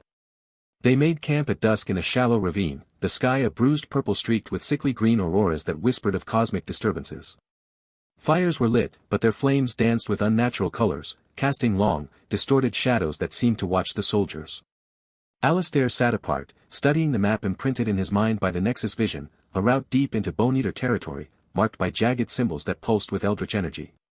He could feel the soldiers' eyes on him, a mixture of fear, resentment, and desperate hope. The trust that had once bound them was fraying, worn thin by madness and sacrifice. It began with Goran. The berserker rose from his seat by the fire, his body a grotesque tapestry of muscle and bone warps, his eyes glowing with a feverish light. "We're monsters," he growled, his voice a guttural rasp. "Monsters he made us into. And for what? To chase ghosts in the fog?" He gestured wildly at the valley behind them. That thing in the Nexus, it offered power. Real power. Not this slow rot of our minds. Kale emerged from the shadows, his form solidifying beside Goran. "He refused it," Kale said, his tone laced with bitterness. "We suffer, we break, and he turns away from the only thing that might save us. How long before we're all like Jorin?" He nodded toward the catatonic soldier, who sat motionless, his eyes wide with permanent terror, a faint, maddening whisper still escaping his lips. Lyra joined them, her hands trembling as she clutched her head. "I see it, the madness spreading. It's not just us. It's a tide, and we're drowning. Maybe embracing it is the only way to swim." Her words were slurred, visions of collapsing realities flickering behind her eyes. Sergeant Rennick stepped forward, his jaw tight. "Stand down, all of you. The general has led us through hell. We have a mission. A mission to die for his pride." Goran shouted, spittle flying. "I say we take the power the Nexus offered. Mutate further, become unstoppable. Or desert, march back and let the Bone Eaters have this cursed frontier." The mutiny swelled like a wave. Torin's extra limbs lashed out, knocking over a supply crate. Derek and Celine, still catatonic from the reality-warping barrage protocol, sat unresponsive, but their presence was a silent accusation. Other soldiers, a burly man named Brant with a twisted spine from an earlier mutation, and a wiry woman named Mara whose skin had taken on a scaly texture, joined the dissent, their voices rising in a cacophony of fear and anger. Ilara watched from the sidelines, her expression unreadable, but her hand rested on the hilt of her knife. Alistair stood slowly, the interface humming louder in his grasp. He felt the sanity points draining just from the tension, a cold ache spreading through his mind. He had anticipated this, the breaking point after the Nexus's revelations. His inventory flashed before him, the Eldritch Lore Protocol, the Sanity Anchor Protocol, the Echoing Dread Protocol, the Willpower Dominion Protocol, and now, the Loyalty Enforcing Protocol, a subtle skill he had unlocked in the valley's depths. It reinforced bonds through shared sanity sacrifice, a desperate gamble to hold his army together. "You think the madness is a choice?" Alistair's voice cut through the noise, calm but edged with exhaustion. "It's a price. One I've paid alongside you." He activated the Loyalty Enforcing Protocol, feeling a sharp sting as sanity points flowed from him, not just his own, but drawing from the collective pool of the soldiers' fraying minds. A visible ripple passed through the camp, a wave of psychic energy that shimmered in the air like heat haze. The effect was immediate and invasive. Goran's rage faltered, replaced by a sudden, vivid memory of Alistair shielding him from a bone-eater axe in an earlier skirmish. Kale felt the general's own fear of failure, a cold knot in the pit of his stomach. Lyra saw flashes of Alistair's lost memories, the betrayal that had exiled him, the weight of command. The soldiers' minds brushed against each other, sharing fragments of pain, loyalty, and desperation. It was not a gentle connection, it felt like being laid bare, thoughts and emotions bleeding together in a chaotic symphony. Silence fell, broken only by the crackle of the eldritch-tinted fires. The mutiny dissolved, but the cost was palpable. Soldiers stared at each other with new understanding, and new horror. They could feel the other's madness creeping into their own thoughts, a deeper, more intimate bond forged in shared insanity. Order was restored, but the psychological scar ran deep. Alistair's head throbbed, the interface's hum now a constant, low drone in his ears. As the camp settled into an uneasy quiet, a scout, a lean man named Finn with eyes that glowed faintly from a minor mutation, staggered into the ravine, his breath coming in ragged gasps. "General," he panted, dropping to one knee. "Gorak, the Bone-Eater Warlord. He's amassing an army at the Black Crags. Thousands of them, with corrupted shamans chanting over pits of fire. They're preparing for a final assault." Alistair's gaze hardened. The Nexus's warning echoed in his mind, defeating Gorak was key to stabilizing the interface. He looked at his soldiers, their bodies twisted, their minds teetering on the edge. The Loyalty Enforcing Protocol had bought them unity, but it was a fragile thread stretched over an abyss. They would have to fight, and soon, with everything they had, knowing that victory might push them into the madness forever. The auroras above seemed to pulse in time with his heartbeat, a cosmic countdown to the battle that would decide their fate. The ash waste stretched before Alistair Vance like a canvas of despair. 3 days had passed since Finn's report, and now the scout's glowing eyes reflected genuine terror as he pointed toward the eastern horizon. Smoke plumes rose in greasy columns, staining the perpetual twilight sky above the frontier outpost of Stonewatch. Alistair stood atop a crumbling watchtower, his hands gripping the cold stone as he surveyed the distance. Stonewatch wasn't just another outpost, it was the last bastion before the Salt Flats, held by Ilara and her outcast survivors. The Eldritch Authority Interface pulsed in his mind, whispering calculations of distance, troop movements, and inevitable casualties. It offered protocols, each more tempting than the last, each demanding payment in sanity he could no longer afford to spend. Behind him, the Ironwool Company waited in uneasy silence. Goran's breathing came in ragged, wet gasps, his warped body twitching with suppressed rage. Kale stood half in shadow, his form flickering between solidity and something less substantial. Lyra's eyes were wide, unseeing, her lips moving in silent conversation with visions only she could perceive. Torin's extra limbs scraped against his armor, a metallic screech that set everyone's teeth on edge. "They're already under siege," Finn reported, his voice trembling. Gorek's horde arrived at dawn. "The shamans, they're different this time. Darker." Alistair didn't need the interface to know what that meant. The Bone-Eater tribes had always been brutal, but their shamanic magic had been crude, elemental. If they'd evolved, if they'd learned to weaponize the same cosmic energies that powered his own protocols. "March order," Alistair commanded, his voice cutting through the whispering madness that clung to his soldiers like a second skin. "Double time. We reach Stonewatch by nightfall." Sergeant Rennick moved to relay the orders, but hesitated. His eyes, still clear amidst the sea of mutations, held a question Alistair didn't want to answer. "Sir, the defenders, they've seen what we've become. Ilara's people fled the Salt Flats to escape monsters. We're what stands between them and annihilation," Alistair said, but the words tasted hollow even to him. The march was a nightmare of escalating madness. The psychic connection forged by the loyalty-enforcing protocol thrummed between them all, a web of shared fears, fragmented thoughts, and invasive memories. Alistair felt Goran's hunger for violence, Kale's desire to dissolve into shadow and never return, Lyra's terror at visions of futures where they all became screaming things in the dark. He kept his own mind shielded, a skill he'd honed through countless protocols, but the pressure was constant, wearing. When Stonewatch's walls appeared on the horizon, the true scale of Gorek's horde became apparent. Thousands of Bone-Eater warriors swarmed the landscape, their bone armor gleaming in the sickly light. At their center stood shamans clad in skins that seemed to drink the light, their staffs tipped with crystals that pulsed with unnatural darkness. And above the outpost, a shroud of something worse than smoke hung in the air, a psychic miasma that made Alistair's interface flare with warning. Ilara met them at the gate, her scarred face pale beneath the acid burns. The one eye that still functioned widened as she took in the Ironwool Company.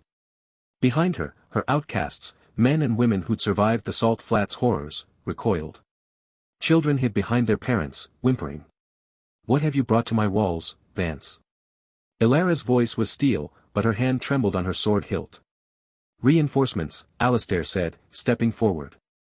The defenders' fear was a physical thing, thick in the air. He saw how they looked at Goran's twisted form, at Kale's shadow flicker, at the way Torin's extra limbs moved with minds of their own. "We hold this outpost, or Gorek sweeps across the entire frontier." "You look like the things we fled," a young woman spat from behind Ilara. "Monsters." Before Alistair could respond, a horn sounded from the enemy lines, deep, resonant, vibrating in the bones. The shamans raised their staffs in unison, and the psychic miasma thickened, coalescing into tendrils of darkness that snaked toward Stonewatch's walls. Alistair felt it immediately. A pressure against his mind, against all their minds. The interface screamed warnings, sanity drain detected. Direct psychic assault. Soldiers, positions. Alistair barked, but his voice was drowned by the sudden wave of panic that swept through both defenders and his own troops. The outcasts broke, some fleeing into the outpost's interior, others frozen in terror. His own soldiers wavered, their mutations reacting to the shamanic assault. Goran roared, his berserker rage triggered prematurely. Lyra collapsed, screaming as her clairvoyant sight overloaded. Kale's shadow form destabilized, flickering wildly. Alistair reached for the interface. Not for destruction, not for mutation, for control. The tactical overlay protocol unfolded in his mind, a complex weave of eldritch geometry that mapped the battlefield not as terrain and troops, but as a living grid of probabilities, vectors, and psychic pressure points. He selected his officers, Rennick, Ilara, Finn, and 3 others whose names he barely remembered through the fog of lost memories. The cost was immediate. 20 sanity points drained from him, and from each of them. But the effect.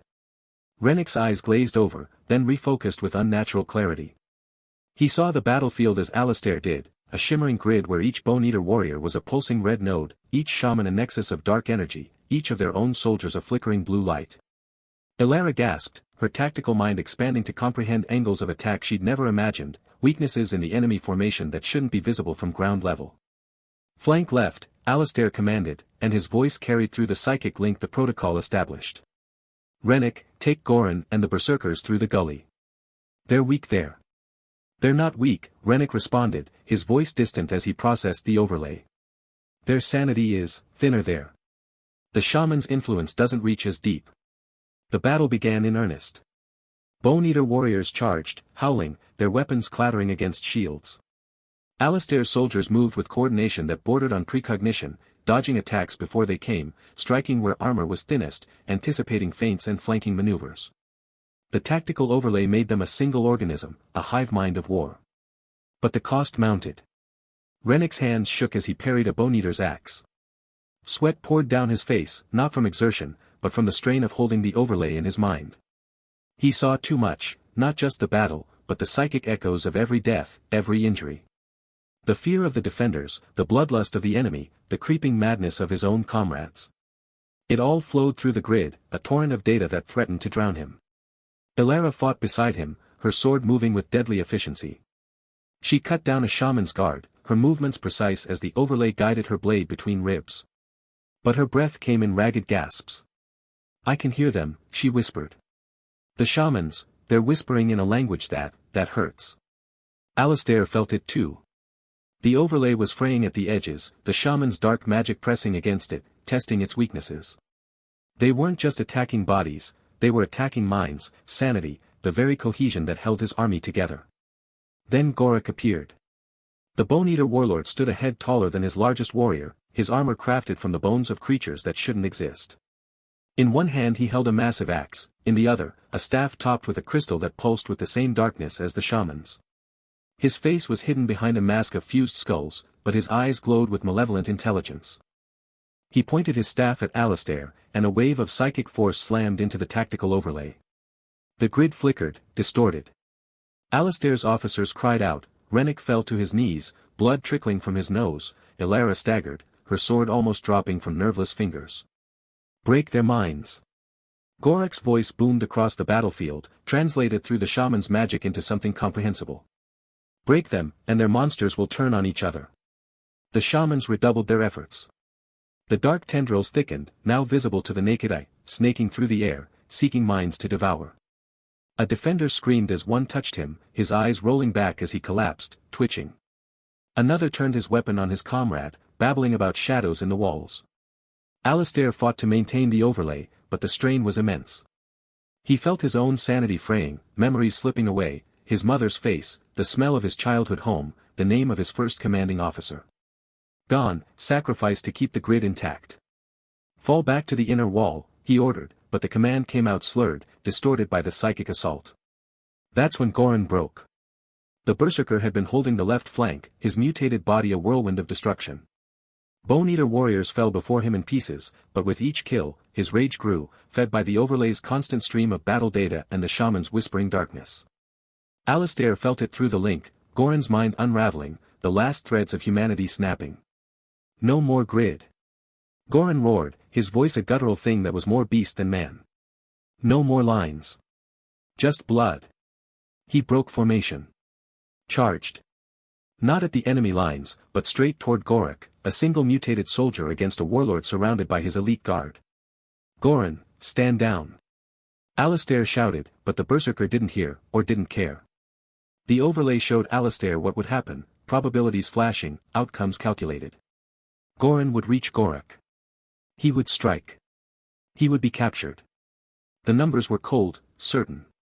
Alistair tried to sever the link, to pull Goran back through the tactical overlay, but the shaman's darkness wrapped around the connection, reinforcing it. They wanted this. They were guiding Goran forward, hurting him like prey. Goran crashed through the bone-eater lines, his warped body shrugging off blows that would have felled a normal man. He reached Gorak's guard, and for a moment, it seemed he might actually reach the Warlord. His mutated fists shattered bone armor, his roars drowning out the battle's noise. Then Gorak moved. Faster than something his size should be capable of. His staff flashed, and darkness wrapped around Goran, not attacking his body, but his mind. The berserker froze mid-swing, his rage replaced by confusion, then terror. The shamans closed in, their chanting rising to a crescendo. They laid hands on Goran, and Alistair felt it through the fraying overlay, a violation worse than any physical wound. They weren't just breaking Goran's mind, they were mapping it, studying it, learning how the interface's mutations worked from the inside. Goran screamed. Not a roar of rage, but a high, keening sound of absolute agony. His body convulsed, his mutations writhing as if trying to escape his skin. Then he went limp, dragged away by the shamans toward Gorak's command tent. The tactical overlay shattered. The psychic backlash threw Alistair to the ground, his vision swimming with afterimages of the broken grid. Around him, his officers collapsed, the sudden severing of the link leaving them disoriented, vulnerable. Through the ringing in his ears, Alistair heard Gorak's laughter. One monster captured, the Warlord boomed. Let us see what secrets its madness holds. And Alistair knew, with cold certainty, that Goran wouldn't just be killed. He would be taken apart, mind and mutation, and everything he was, everything the interface had made him, would become a weapon against them all. The air in Stonewatch Outpost's command tent was thick with the scent of sweat, fear, and the faint, ozone-like tang of eldritch energy.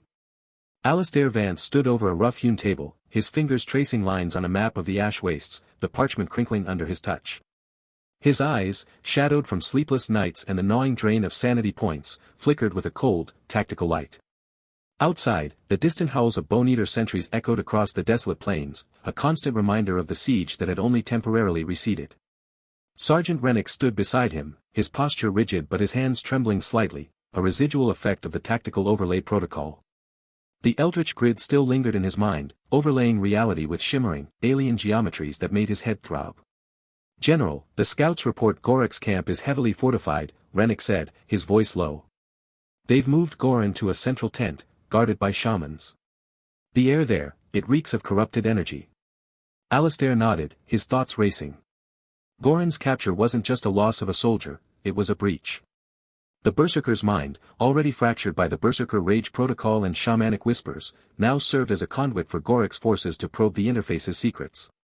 In the psychic connection forged by the loyalty-enforcing protocol, Alistair could feel faint, maddening pulses, Goran's distorted psyche broadcasting fragmented thoughts of breaking bones and cosmic whispers. It was like a splinter in the collective mind of the Iron Will Company, festering and spreading doubt. We need him back, Alistair stated, his voice devoid of emotion. Not just for morale. If the shamans learn how to replicate our mutations, we're finished. He turned to Kale, who lurked in the shadows of the tent, his form blending with the darkness thanks to the shadow weave protocol. Kale's eyes glinted with an unstable gleam, and his fingers twitched as if grasping at unseen threads. Kale, take your shadow-stalkers. Infiltrate the camp under cover of night. Avoid direct combat, your mission is extraction. Kale gave a jerky nod, a whisper escaping his lips. The shadows, they whisper back now, General. They say the shamans are listening. Alistair ignored the ominous comment, focusing on the plan. He detailed the route, a narrow canyon approach, using the natural rock formations for cover, then a swift strike at the central tent.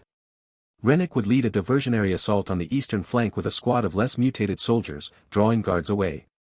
Ilara, her scarred face set in a grim expression, volunteered her outcast survivors to provide covering fire from the outpost walls. As night fell, the ash wastes transformed into a landscape of eerie silence broken only by the wind's mournful wail. Alistair watched from a vantage point on Stonewatch's ramparts, the tactical overlay protocol still active in his mind, painting the battlefield in hues of violet and black. He could see Kale and two other shadow-stalkers, a wiry man named Silas and a woman named Nara, both with minor mutations that let them meld with darkness, slip over the outpost's walls like wraiths. Their movements were fluid yet erratic, a sign of the sanity loss eating at their coherence. Hours passed, each minute stretching into an eternity. Alistair's connection to his soldiers throbbed with tension. Through the psychic link, he sensed Kale's group navigating the canyon, their thoughts a jumble of shadowy impressions and paranoid whispers. Then, a spike of agony, Goran's mind screaming, a raw broadcast of pain and madness that echoed through the collective consciousness. Alistair gritted his teeth, feeling the strain in his own sanity, memories of his past life as a general flickering like dying embers. Suddenly, Kale's voice cut through the link, strained and frantic. "General, we've reached the tent. The shamans, they've hooked Goran up to some kind of device. It's pulsing with the same energy as the interface. He's not just captive, he's being dissected psychically. And the guards, they're mutated. Not like us, but twisted, with bony growths and eyes that glow like coals." Alistair's heart pounded. This was worse than he feared. He activated the Eldritch Authority Interface, the cosmic system manifesting as a shimmering, text-like overlay in his vision. Scrolling through protocols, he found it, the Psychic Severance Protocol. Its description flickered, a temporary severance of external psychic links, at a cost of 30 sanity points from the user. A high price, but necessary. He focused, channeling his will, and felt a sharp, icy pain lance through his mind as sanity drained away, leaving behind a hollow ache. In the distance, a visible ripple of energy shot from Stonewatch toward Gorak's camp, invisible to most but felt by all connected. In the camp, Kale saw the effect immediately. The device attached to Goran, a grotesque construct of bone and glowing crystals, flickered and died. The shamans, hunched figures with skin etched with runes, recoiled as if struck. Goran's screaming ceased, replaced by a low, broken moan. Kale signaled Silas and Nara, and they moved in, cutting Goran's bonds with shadow-bladed daggers. Goran was a wreck, his body warped further by the shaman's experiments, with extra limbs twitching uncontrollably and eyes that saw nothing but inner horrors. He stumbled, muttering incoherently about the fragment and Gorak's hunger. As they retreated, dragging Goran between them, the camp erupted into chaos. Guards, indeed mutated with bony protrusions and fiery eyes, gave chase. Kale used his shadow-stalking to weave through tents, but the escape was harrowing. Silas fell to a guard's spear, his body dissolving into shadows as his mutation failed. Nara took a glancing blow, her sanity snapping under the stress. She began laughing hysterically, clawing at her own face until Kale knocked her unconscious and carried her. They reached the canyon, where Rennick's diversion had drawn most forces, and stumbled back into Stonewatch as dawn tinged the sky with blood-red hues. Alistair met them at the gates, his expression grim. Goran was laid on a cot in the infirmary, a makeshift space reeking of herbs and decay. The berserker's eyes focused briefly on Alistair, and he rasped out words, each one a struggle. "General.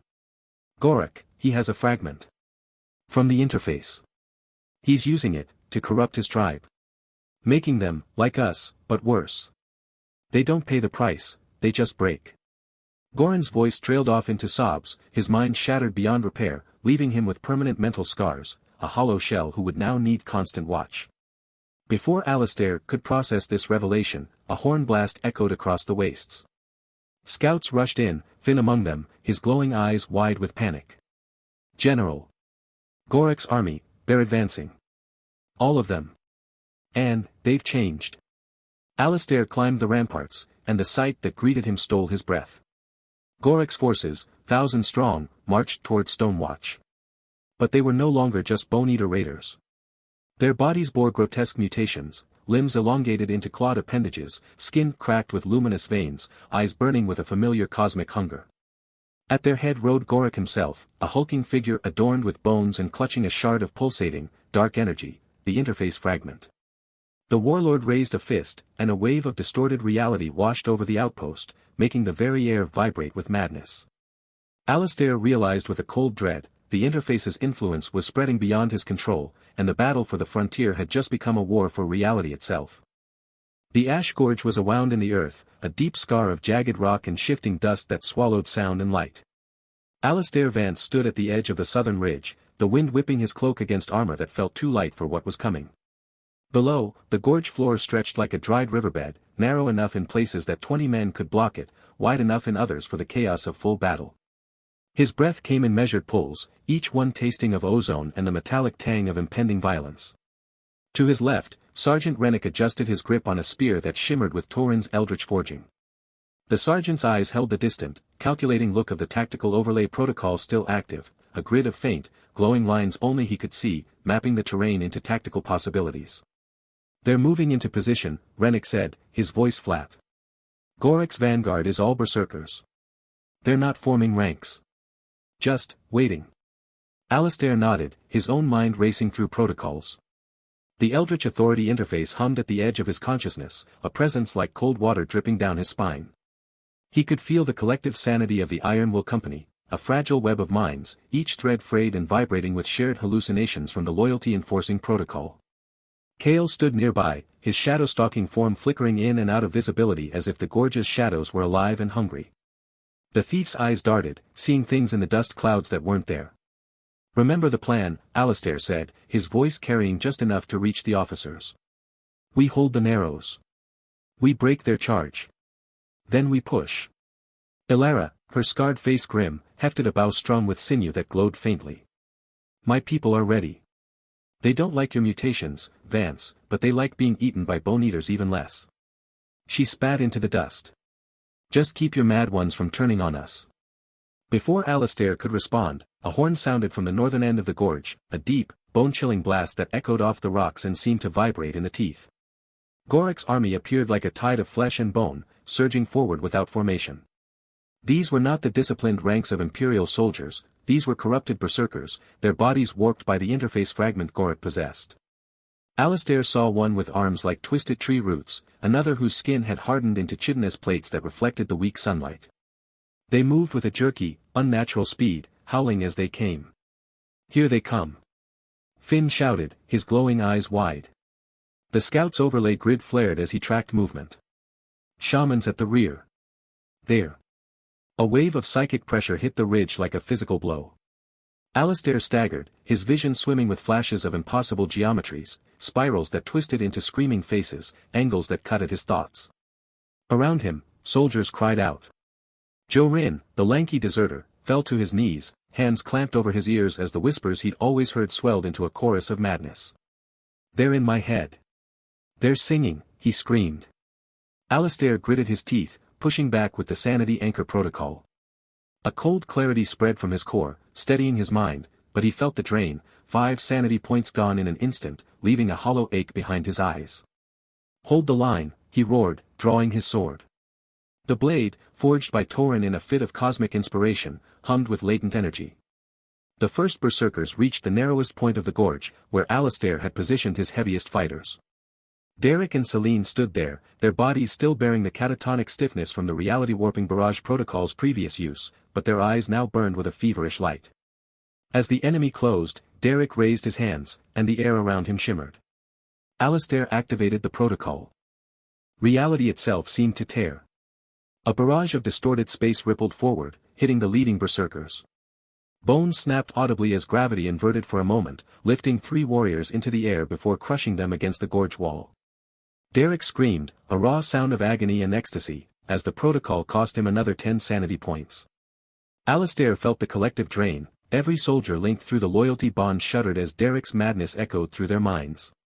Celine, beside him, unleashed her own barrage, twisting the ground into spikes of warped stone that impaled a dozen more. But Gorek's berserkers didn't break.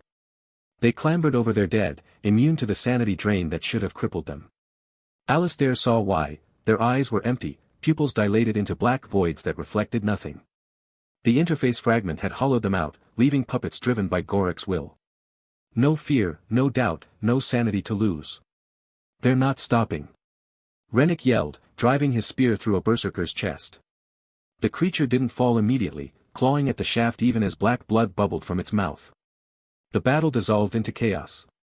Kale and the remaining shadow-stalkers flitted through the fray, their forms blurring as they struck from darkness, but even they were struggling. Nara, still unconscious from the rescue mission, lay behind the lines, twitching as combat sounds triggered nightmares. Lyra, the clairvoyant, stood frozen near Alistair, her eyes seeing visions of the battle's possible endings, all of them bloody. "The gorge is screaming," she whispered, tears cutting through the dust on her cheeks. "It remembers when it was alive. It wants us to stop." Alistair fought mechanically, his sword cutting through corrupted flesh, his mind calculating. The tactical overlay showed him the battle in cold data, enemy density here, weakening morale there. But the data couldn't capture the horror. Brant, the soldier with the twisted spine, fought with frenzied strength, his mutations making him unnaturally flexible as he wrapped around a berserker and snapped its neck. Mara, her scaly skin now glistening with acidic sweat, melted through armor with her touch, but she was laughing, a high, broken sound that didn't stop even when a spear grazed her side. Gorak himself appeared on a rise at the rear of his forces, a massive figure clad in bones and dark metal. He raised a staff topped with a pulsating crystal, the interface fragment. Alistair felt its pull, a wrongness in the world that made his teeth ache. The shamans around Gorak began chanting, and the very air thickened with psychic pressure. Soldiers began to falter. Torin, the blacksmith, dropped his hammer, clutching his head as his physical twitches became violent spasms. "The metal is singing," he cried. "It wants to be free." Rennick's overlay grid flickered, lines breaking into nonsensical patterns. Ilara's outcasts, unprotected by the loyalty bond, started retreating, their minds unable to withstand the shamanic assault. Alistair knew they were losing. He could feel the collective sanity of the Ironwool Company fraying like rotten rope. Another few minutes, and they'd break completely, turning on each other or fleeing into madness. He had one chance, a combined protocol strike. Risky, devastating, but necessary. "Fall back to the second position," he ordered, his voice cutting through the din. "Rennick, Ilara, with me. Kale, cover our flanks." They retreated to a wider section of the gorge, where the rock formations created natural cover. Alistair gathered his officers, Rennick, Ilara, Finn, and Lyra, who was still trembling from her visions. "We hit them with everything," Alistair said, his words quick. "Reality warping barrage on my mark, then echoing dread. It'll cost us, but it might break them."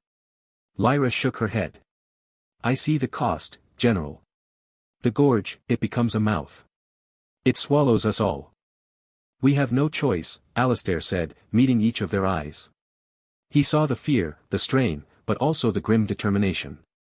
These were soldiers, even the outcasts.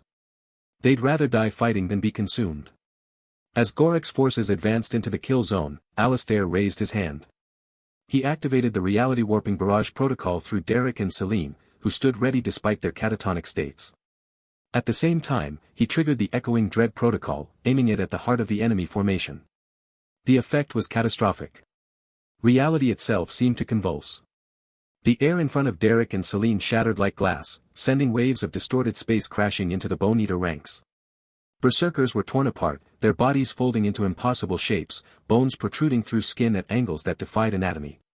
But the true horror was the echoing dread, a psychic wave that amplified every fear, every doubt, every hidden madness in the target's mind. For Gorak's hollowed berserkers, it should have done nothing.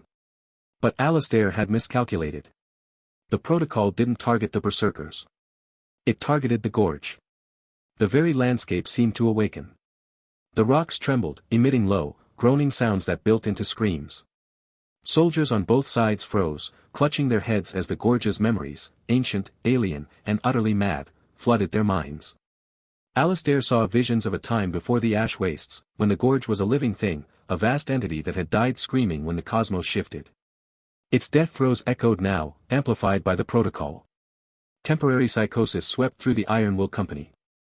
Kale fell to the ground, clawing at his eyes as shadows reached for him with tangible fingers. Rennick's overlay grid dissolved into a kaleidoscope of screaming faces. Ilara dropped her bow, staring at her hands as they seemed to melt into the stone. Lyra screamed, her clairvoyant sight overwhelmed by the gorge's agony. Even Alistair felt it, a pressure in his skull, visions of stars dying in silence, of vast beings that moved between dimensions. He lost count of the sanity points draining away, but he felt the collective cost, a massive, wrenching tear in the psychic web that connected his soldiers. But it worked. Gorak's forces, caught in the epicenter, broke. The berserkers, immune to personal fear, couldn't withstand the landscape's madness. They turned on each other, howling as the gorge's screams drove them to frenzy. The shamans' chanting faltered, their psychic assault shattered by the eldritch feedback. Gorak bellowed in rage, his staff glowing erratically. Alistair forced himself to focus through the hallucinations. The gorge was still screaming, but the enemy was routing. "Push them," he gasped, his voice raw. "Now." The Iron Will Company, fighting through their own psychosis, surged forward. It was less a coordinated assault and more a wave of desperate violence. They cut down the disoriented berserkers, driven by the need to make the screaming stop. The battle became a blur of blood and madness, minutes stretching into what felt like hours. When it was over, the gorge fell silent. The echoes faded, leaving only the moans of the wounded and the harsh breathing of survivors. Alistair stood amidst the carnage, his sword dripping black blood. He looked around at his soldiers. Kale was rocking back and forth, whispering to shadows only he could see. Rennick leaned against a rock, his eyes vacant. Lyra had curled into a ball, sobbing quietly. Derek and Celine had collapsed, their catatonic states deepened into something resembling coma. The cost was written on every face, a collective loss of sanity that left them hollowed. But they had won. Gorik's army was shattered, corpses littering the gorge floor. Yet as Alistair scanned the northern end, he saw the Warlord retreating with a small guard of shamans, heading deeper into the wastes. Toward what? Alistair's mind, still reeling from the protocols, pieced together the implications. The interface fragment. The gorge's awakening. Gorik wasn't just fleeing, he was heading to a ritual site, a place of power where he could unleash something worse. Finn stumbled to Alistair's side, his glowing eyes dim. Scouts report, he's making for the Black Spire. It's an old eldritch ruin. The shamans, they're preparing something. Alistair felt a cold certainty settle in his gut. Gorik meant to trigger a catastrophic event, one that could destroy the entire frontier. The battle here was just the prelude. He looked at his broken, mutated soldiers, their minds frayed, their bodies warped. They needed rest, healing, time to recover from the sanity loss. But time was the one thing they didn't have.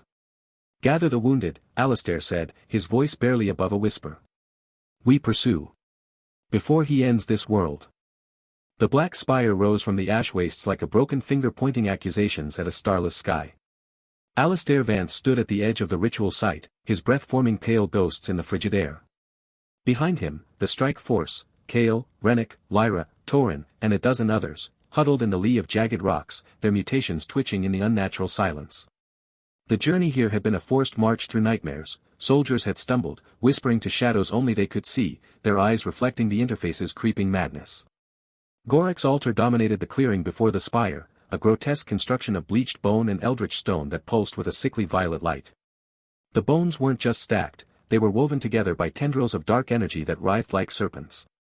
Alistair's tactical mind catalogued the defenses, mutated bone-eater guards with too many limbs, shamans chanting in guttural tongues, and the air itself thick with a metallic scent that tasted of ozone and decay.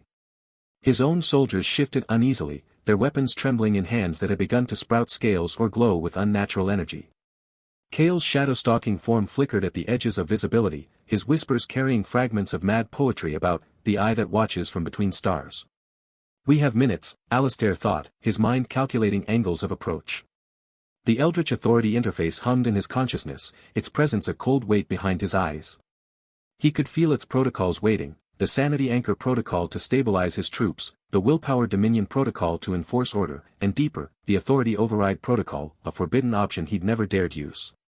Its description in the interface's archives was brief and terrifying: override external eldritch manifestations by linking commander's sanity to collective will. High risk of permanent corruption. Gorik emerged from behind the altar, and Alistair's breath caught. The Bone-Eater Warlord was no longer fully humanoid. One arm had elongated into a clawed appendage dripping with black ichor, his torso was encased in chitinous plates that gleamed under the altar's light. His face was a mask of agony and ecstasy, eyes glowing with the same violet energy that powered the ritual. He raised his mutated arm, and the altar's pulsing intensified.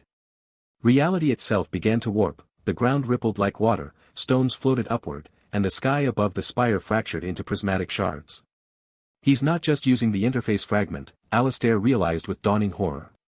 He's becoming it. The localized reality distortion spread outward, turning the air into a viscous medium that resisted movement. One of Alistair's soldiers, a burly man named Brant with a twisted spine, took a step forward and screamed as his leg bent at an impossible angle. The shaman's chanting rose to a crescendo, and the spire began to emit a low, resonant hum that vibrated in the teeth. Now! Alistair barked, his voice cutting through the distortion. He activated the tactical overlay protocol first, sacrificing 20 sanity points to grant his officers, Rennick, Lyra, Torin, the Eldritch Grid vision. Their eyes glazed over with geometric patterns as they perceived the battlefield not as terrain but as a network of energy flows. Rennick directed crossbow fire at the shamans, his movements precise despite the sweat beading on his temple. Lyra's clairvoyant sight showed her the ritual's weak points, the altar's central nexus where the bone tendrils converged, and she relayed them in a voice trembling with visions of teeth in the earth. But Gorik's reality distortion countered their advance. Torin's cosmic energy-infused weapons sparked and fizzled as they struck the warped air. Kale's shadow-stalking failed, his form solidifying painfully as the distortion pinned him to the ground. Alistair felt the interface's cold calculus, conventional protocols wouldn't suffice. The altar's light was intensifying, the spire's hum deepening into a sound that promised annihilation. He could see the ritual's purpose now, not just to destroy them, but to tear a hole in reality itself, unleashing something from beyond. Authority Override Protocol, Alistair whispered to the interface. The response was immediate and visceral. A searing pain lanced through his skull as the protocol demanded a price, 50 sanity points from him, and a link to his soldiers' collective sanity. He hesitated, he could feel their minds through the interface, frayed threads of consciousness already stretched thin by mutations and battles. Kale's thoughts were a spiral of shadowy paranoia, Rennick's discipline warred with hallucinations of crawling skin, Lyra wept silently as her visions showed her comrades as skeletal puppets dancing to cosmic tunes. Gorik laughed, a sound like grinding stones. You cling to sanity like a drowning man to driftwood, Vance. Embrace the gift. The Warlord's mutated arm plunged into the altar's nexus, and the reality distortion surged. The ground opened into fissures that glowed with inner light, and the sky's fractures widened, revealing glimpses of impossible geometries, non-Euclidean cities, swirling nebulae of screaming faces. Alistair's soldiers recoiled, some dropping their weapons to clutch their heads as the visions assaulted them. There was no choice. Alistair activated the Authority Override Protocol. The world dissolved into agony. His 50 sanity points burned away like paper in a furnace, and he felt his consciousness unraveling, memories of his exile, his framed treason, the faces of soldiers he'd mutated, all twisting into grotesque parodies. But through the pain, he reached out, linking his unraveling sanity to his troops. He didn't command them, he became a conduit, channeling their collective will, their fear, their loyalty, their desperate hope for survival, into a single, focused counterforce. The effect was instantaneous and catastrophic. A wave of pure psychic energy erupted from Alistair, visible as a shimmering silver tide that clashed with Gorik's violet distortion. The two forces met at the altar, and the bone tendrils shrieked as they were torn apart. Alistair's soldiers screamed in unison, their mutations flaring. Kale's shadow form bled into the air like ink in water, Rennick's eyes wept blood as he maintained the tactical grid, Lyra collapsed as her visions overloaded with images of the Great Maw opening. Gorik's mutations backfired. The chitinous plates on his torso cracked, oozing black fluid, his elongated arm spasmed and began to dissolve into motes of light. The Warlord howled, not in pain but in betrayal. The interface, it promised ascension, he roared, his voice echoing with multiple tones. The altar's nexus shattered, and the reality distortion collapsed inward, sucking the violet light back into Gorik's body. He staggered, his form flickering between Warlord and something less defined, a mass of tentacles, a cluster of eyes, a whisper in the dark. Alistair fell to his knees, the world swimming in afterimages. His mind was a shattered mosaic, he saw stars where there should be sky, heard the interface's voice not as words but as colors. Around him, his soldiers were reeling. Kale was curled into a ball, muttering about the shadow that eats light. Rennick leaned against a rock, his face pale as he stared at hands that seemed to phase in and out of existence. Lyra was unconscious, her breathing shallow. The sanity drain had left them all hollowed out, their minds scoured by visions of cosmic horror. Alistair glimpsed fragments, endless voids, entities older than time, the understanding that humanity was a fleeting accident in an uncaring universe. Gorik lay broken before the ruined altar, his mutations receding like a tide leaving wreckage. He was barely recognizable now, a wasted figure with sunken eyes and skin like parchment. Alistair forced himself to stand, his legs trembling. He approached, each step an effort against the weight of his own diminishing sanity. The interface whispered warnings, but he silenced it, focusing on the Warlord's dying breaths. Gorik's eyes opened, glowing faintly with the last of the interface's energy. He smiled, a cracked, bloody thing. You think, you've won, he rasped, his voice a dry leaf in the wind. But the interface, it doesn't serve. It chooses. He coughed, black ichor staining his lips. I was just a vessel, too weak to contain it. But you, his gaze fixed on Alistair with terrible clarity. You've linked your sanity to others. You've become a nexus of will. The interface has been watching, waiting. You are its next vessel.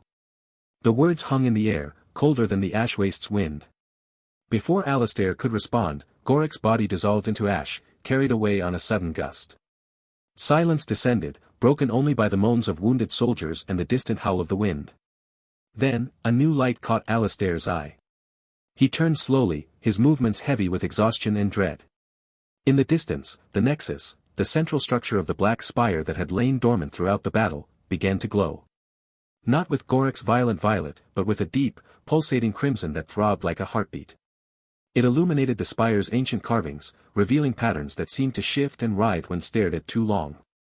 The glow intensified, casting long, twisted shadows across the ritual site. Alistair felt a pull, a magnetic attraction that resonated in his bones, in the very fabric of his being.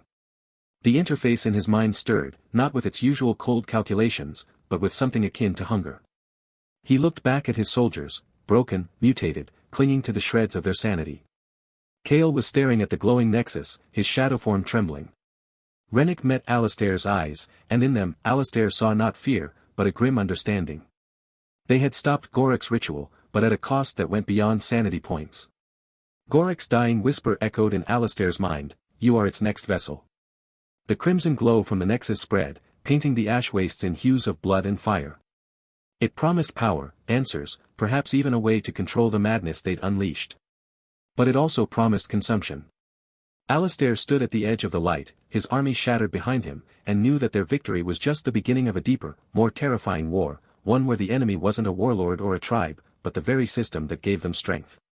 The nexus pulsed, and Alistair felt its call in his soul, a siren song written in the language of cosmic horror. The silence after Gorik's death was not peaceful.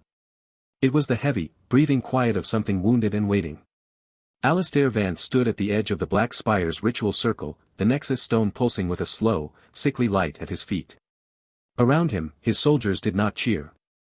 They did not even stand properly. Kale crouched nearby, his shadow-stalker form flickering unnaturally. Where once his mutations had been subtle, a darkness clinging to his edges, now his skin held a faint, crystalline sheen that caught the ash-gray light of the frontier sky. He was tracing patterns in the dust with a twitching finger, muttering under his breath. Alistair caught the words, "The angles don't align, the pattern is incomplete." Sergeant Rennick stood at rigid attention, but his eyes were wrong. Two additional, smaller eyes had opened on his forehead, pale and pupilless, scanning the horizon in different directions. His jaw worked silently, as if chewing on thoughts he couldn't spit out. Lyra sat cross-legged, her cartographer's hands trembling as she drew in the ash without looking. The lines formed no map Alistair recognized, just intersecting curves that made his head ache to follow. "Report," Alistair said, his voice rough from the ritual's backlash. Rennick's main eyes focused with visible effort. "Casualties minimal. Physical. Gorik's remaining forces scattered into the wastes. No organized resistance." The sergeant paused, his extra eyes blinking at different rhythms. "The men, they're seeing things, sir. In the rocks. In the sky." Alistair looked across the strike force. Torin the blacksmith had grown additional fingers on his right hand, 7 now, all twitching independently as he ran them over his hammer. Brant's twisted spine had developed bony protrusions that clicked when he moved. Mara's scaly skin had taken on an iridescent quality, shimmering with colors that shouldn't exist in this desolate place. And in their eyes, all of them, that same distant look, as if part of them watched something far beyond the ash wastes. He accessed the Eldritch Authority Interface. The familiar/unfamiliar presence unfolded in his mind, not as text or voice, but as shifting geometries that conveyed meaning through their impossible angles. Sanity points, critically low across the company. Mutation progression, accelerating. The nexus stone at his feet, the source of Gorik's power, still hummed with residual energy. It offered data. Patterns. A protocol. Stabilization. Alistair knelt, placing a hand on the warm stone. The interface responded, showing him the cost. Not sanity points this time, but something deeper. A permanent anchoring. To use the land itself as a foundation against the cosmic unraveling, he would have to tether part of his own mental resilience to this dead place. He would become more solid, less flexible. More of the frontier, less of the man who remembered imperial gardens and clean marble halls. Prepare to move, he ordered. We're taking the Nexus. The journey back to their main camp took 2 days through ash-choked canyons. Alistair watched his soldiers march. They moved with eerie coordination now, as if sharing a single nervous system. When one stumbled, 3 others adjusted their gait without looking. They spoke little, but their whispers carried on the dry wind, fragments about the great design and fractal truths. At night, they didn't sleep so much as enter trance states, their mutated features glowing faintly in the darkness. Goran remained catatonic in the supply cart, eyes open but seeing nothing human. Derek and Celine lay beside him, their reality-warping abilities stilled, their breathing shallow. Nara had awakened from her sanity break, but now she described the air as thick with forgotten names and refused to let shadows touch her. When they reached the camp, a collection of fortified ruins they'd claimed weeks earlier, Alistair went straight to the command tent. The interface displayed terrain maps overlain with eldritch symbols. The ash waste stretched in every direction, but with Gorak broken, no significant force remained to challenge them. They had secured the frontier. They had survived. At what cost? He called a council. Kale, Rennick, Lyra, Torin, Ilara from the outcasts, they gathered around a map table. Their mutations were impossible to ignore up close. Kale's crystalline skin refracted the lantern light into prismatic shards on the tent walls. Rennick's extra eyes tracked every movement with paranoid intensity. Lyra kept rubbing at her temples as if trying to erase visions only she could see. The Bone Eaters are broken, Alistair said. The frontier is ours. What frontier? Kale murmured, not looking at the map. It's all edges. All surfaces. The depth is an illusion. Rennick slammed a fist on the table, making the map jump. Focus, damn you.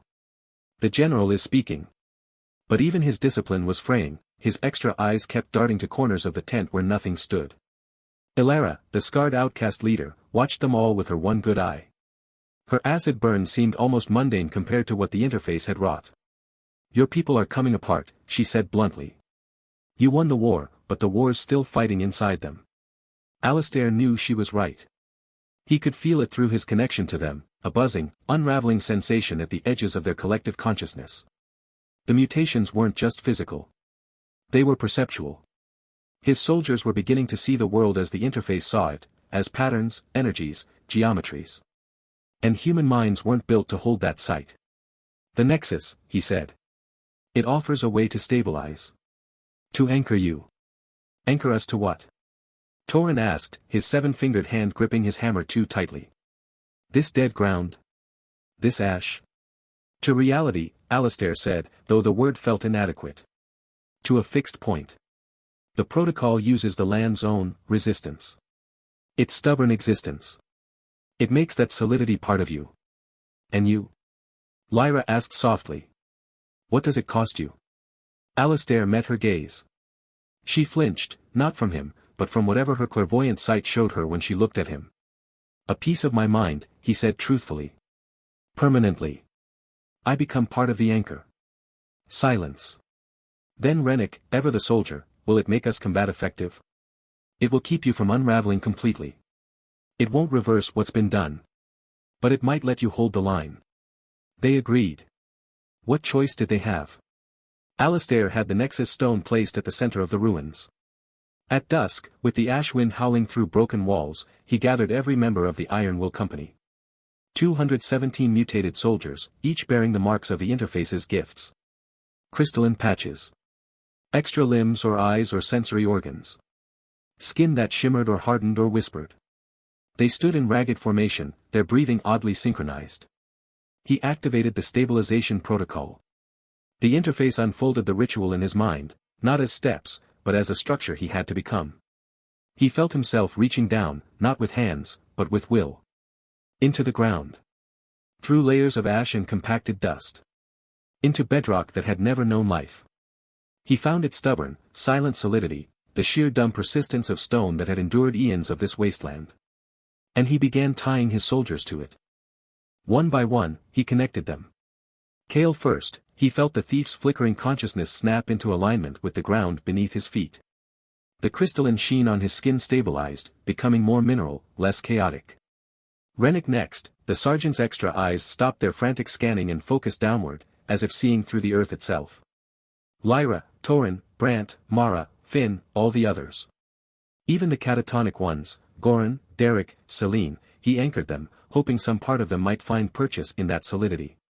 The cost came due as he worked. With each connection, he felt something in his own mind harden. Like clay baking in a kiln. Memories became less fluid. The pain of his exile, the taste of imperial wine, the sound of his own name being stripped of honor, these things didn't fade, but they gained a fixed, unmovable quality. As if they were no longer experiences he had lived, but artifacts he carried. When the last soldier was anchored, Alistair opened eyes he hadn't realized he'd closed. Night had fallen. The Nexus stone glowed with a steady, pale light. Around him, his soldiers stood differently. Not healed. Not sane. But, grounded. Their whispers had quieted. Their twitching had stilled. They looked at their own mutated hands as if seeing them for the first time without panic. "Report," Alistair said, his voice sounding flatter than before. Rennick saluted crisply. "Stable, sir. The patterns are still there. But they're farther away. Like looking through thick glass." Kale tested his shadow-stalking ability, a brief flicker into darkness and back. "Controlled," he said, sounding surprised. "I can control it." Over the next week, they fortified the ruins properly. Torin and his assistants, now with stabilized mutations, used the Eldritch forging protocol to reinforce walls with metal that gleamed with faint cosmic energy. Lyra mapped the territory with her clairvoyant sight, now focused enough to identify actual threats instead of eldritch visions. They dug wells that found bitter water. They stored supplies from Gorik's captured camps. They named it Fort Grimhold. On the 8th day, Ilara approached Alistair at the highest watchtower. Below them, the Ironwill Company drilled, not with the frenzied efficiency of before, but with grim, anchored determination. Their mutations were still visible, still wrong, but now they moved as a unit again. A monstrous unit, but a unit nonetheless. "The outcasts will stay," Ilara said without preamble. "Your people are changed." But they held the line. They broke Gorak. "That's more than anyone else ever did in this hellscape." Alistair nodded. He found nodding required less effort than speaking. His thoughts moved more slowly now, but with greater weight. "We need scouts. Hunters. People who know the wastes without." He gestured vaguely at his own head. "Without seeing patterns in the sand." Ilara finished. "We can do that." She looked at him closely with her one good eye. "They're calling you Warlord, you know. In what's left of the tribes. Warlord of the Ash Wastes. The title should have meant something. Vindication. A step toward revenge. Instead, it felt like another stone added to the anchor in his mind. Heavy. Permanent. That evening, he stood alone at the northern wall of Fort Grimhold. Beyond the wastes, somewhere over the horizon, lay the empire that had exiled him. The empire that had framed him. The empire he had sworn to make bleed. He accessed the interface, intending to review troop dispositions. Instead, it displayed a message without his asking. The geometries formed words in his perception, cold and precise. Vessel acceptance at 47%. Alistair stared at the message. Then he looked inward, at the hardened parts of his mind. The anchor he had become. The stability he had purchased for his army. He understood. The interface wasn't just using him. It was integrating him. Every protocol, every sanity cost, every mutation, it was making him more compatible. More vessel. The 47% wasn't a progress bar toward power. It was a countdown to becoming something else entirely. In the distance, the ash waste stretched to the horizon, silent and dead. Behind him, Fort Grimhold stood secured, its mutated garrison finally stable. Ahead, the Empire waited. And within him, the interface continued its work, patient and inevitable as stone.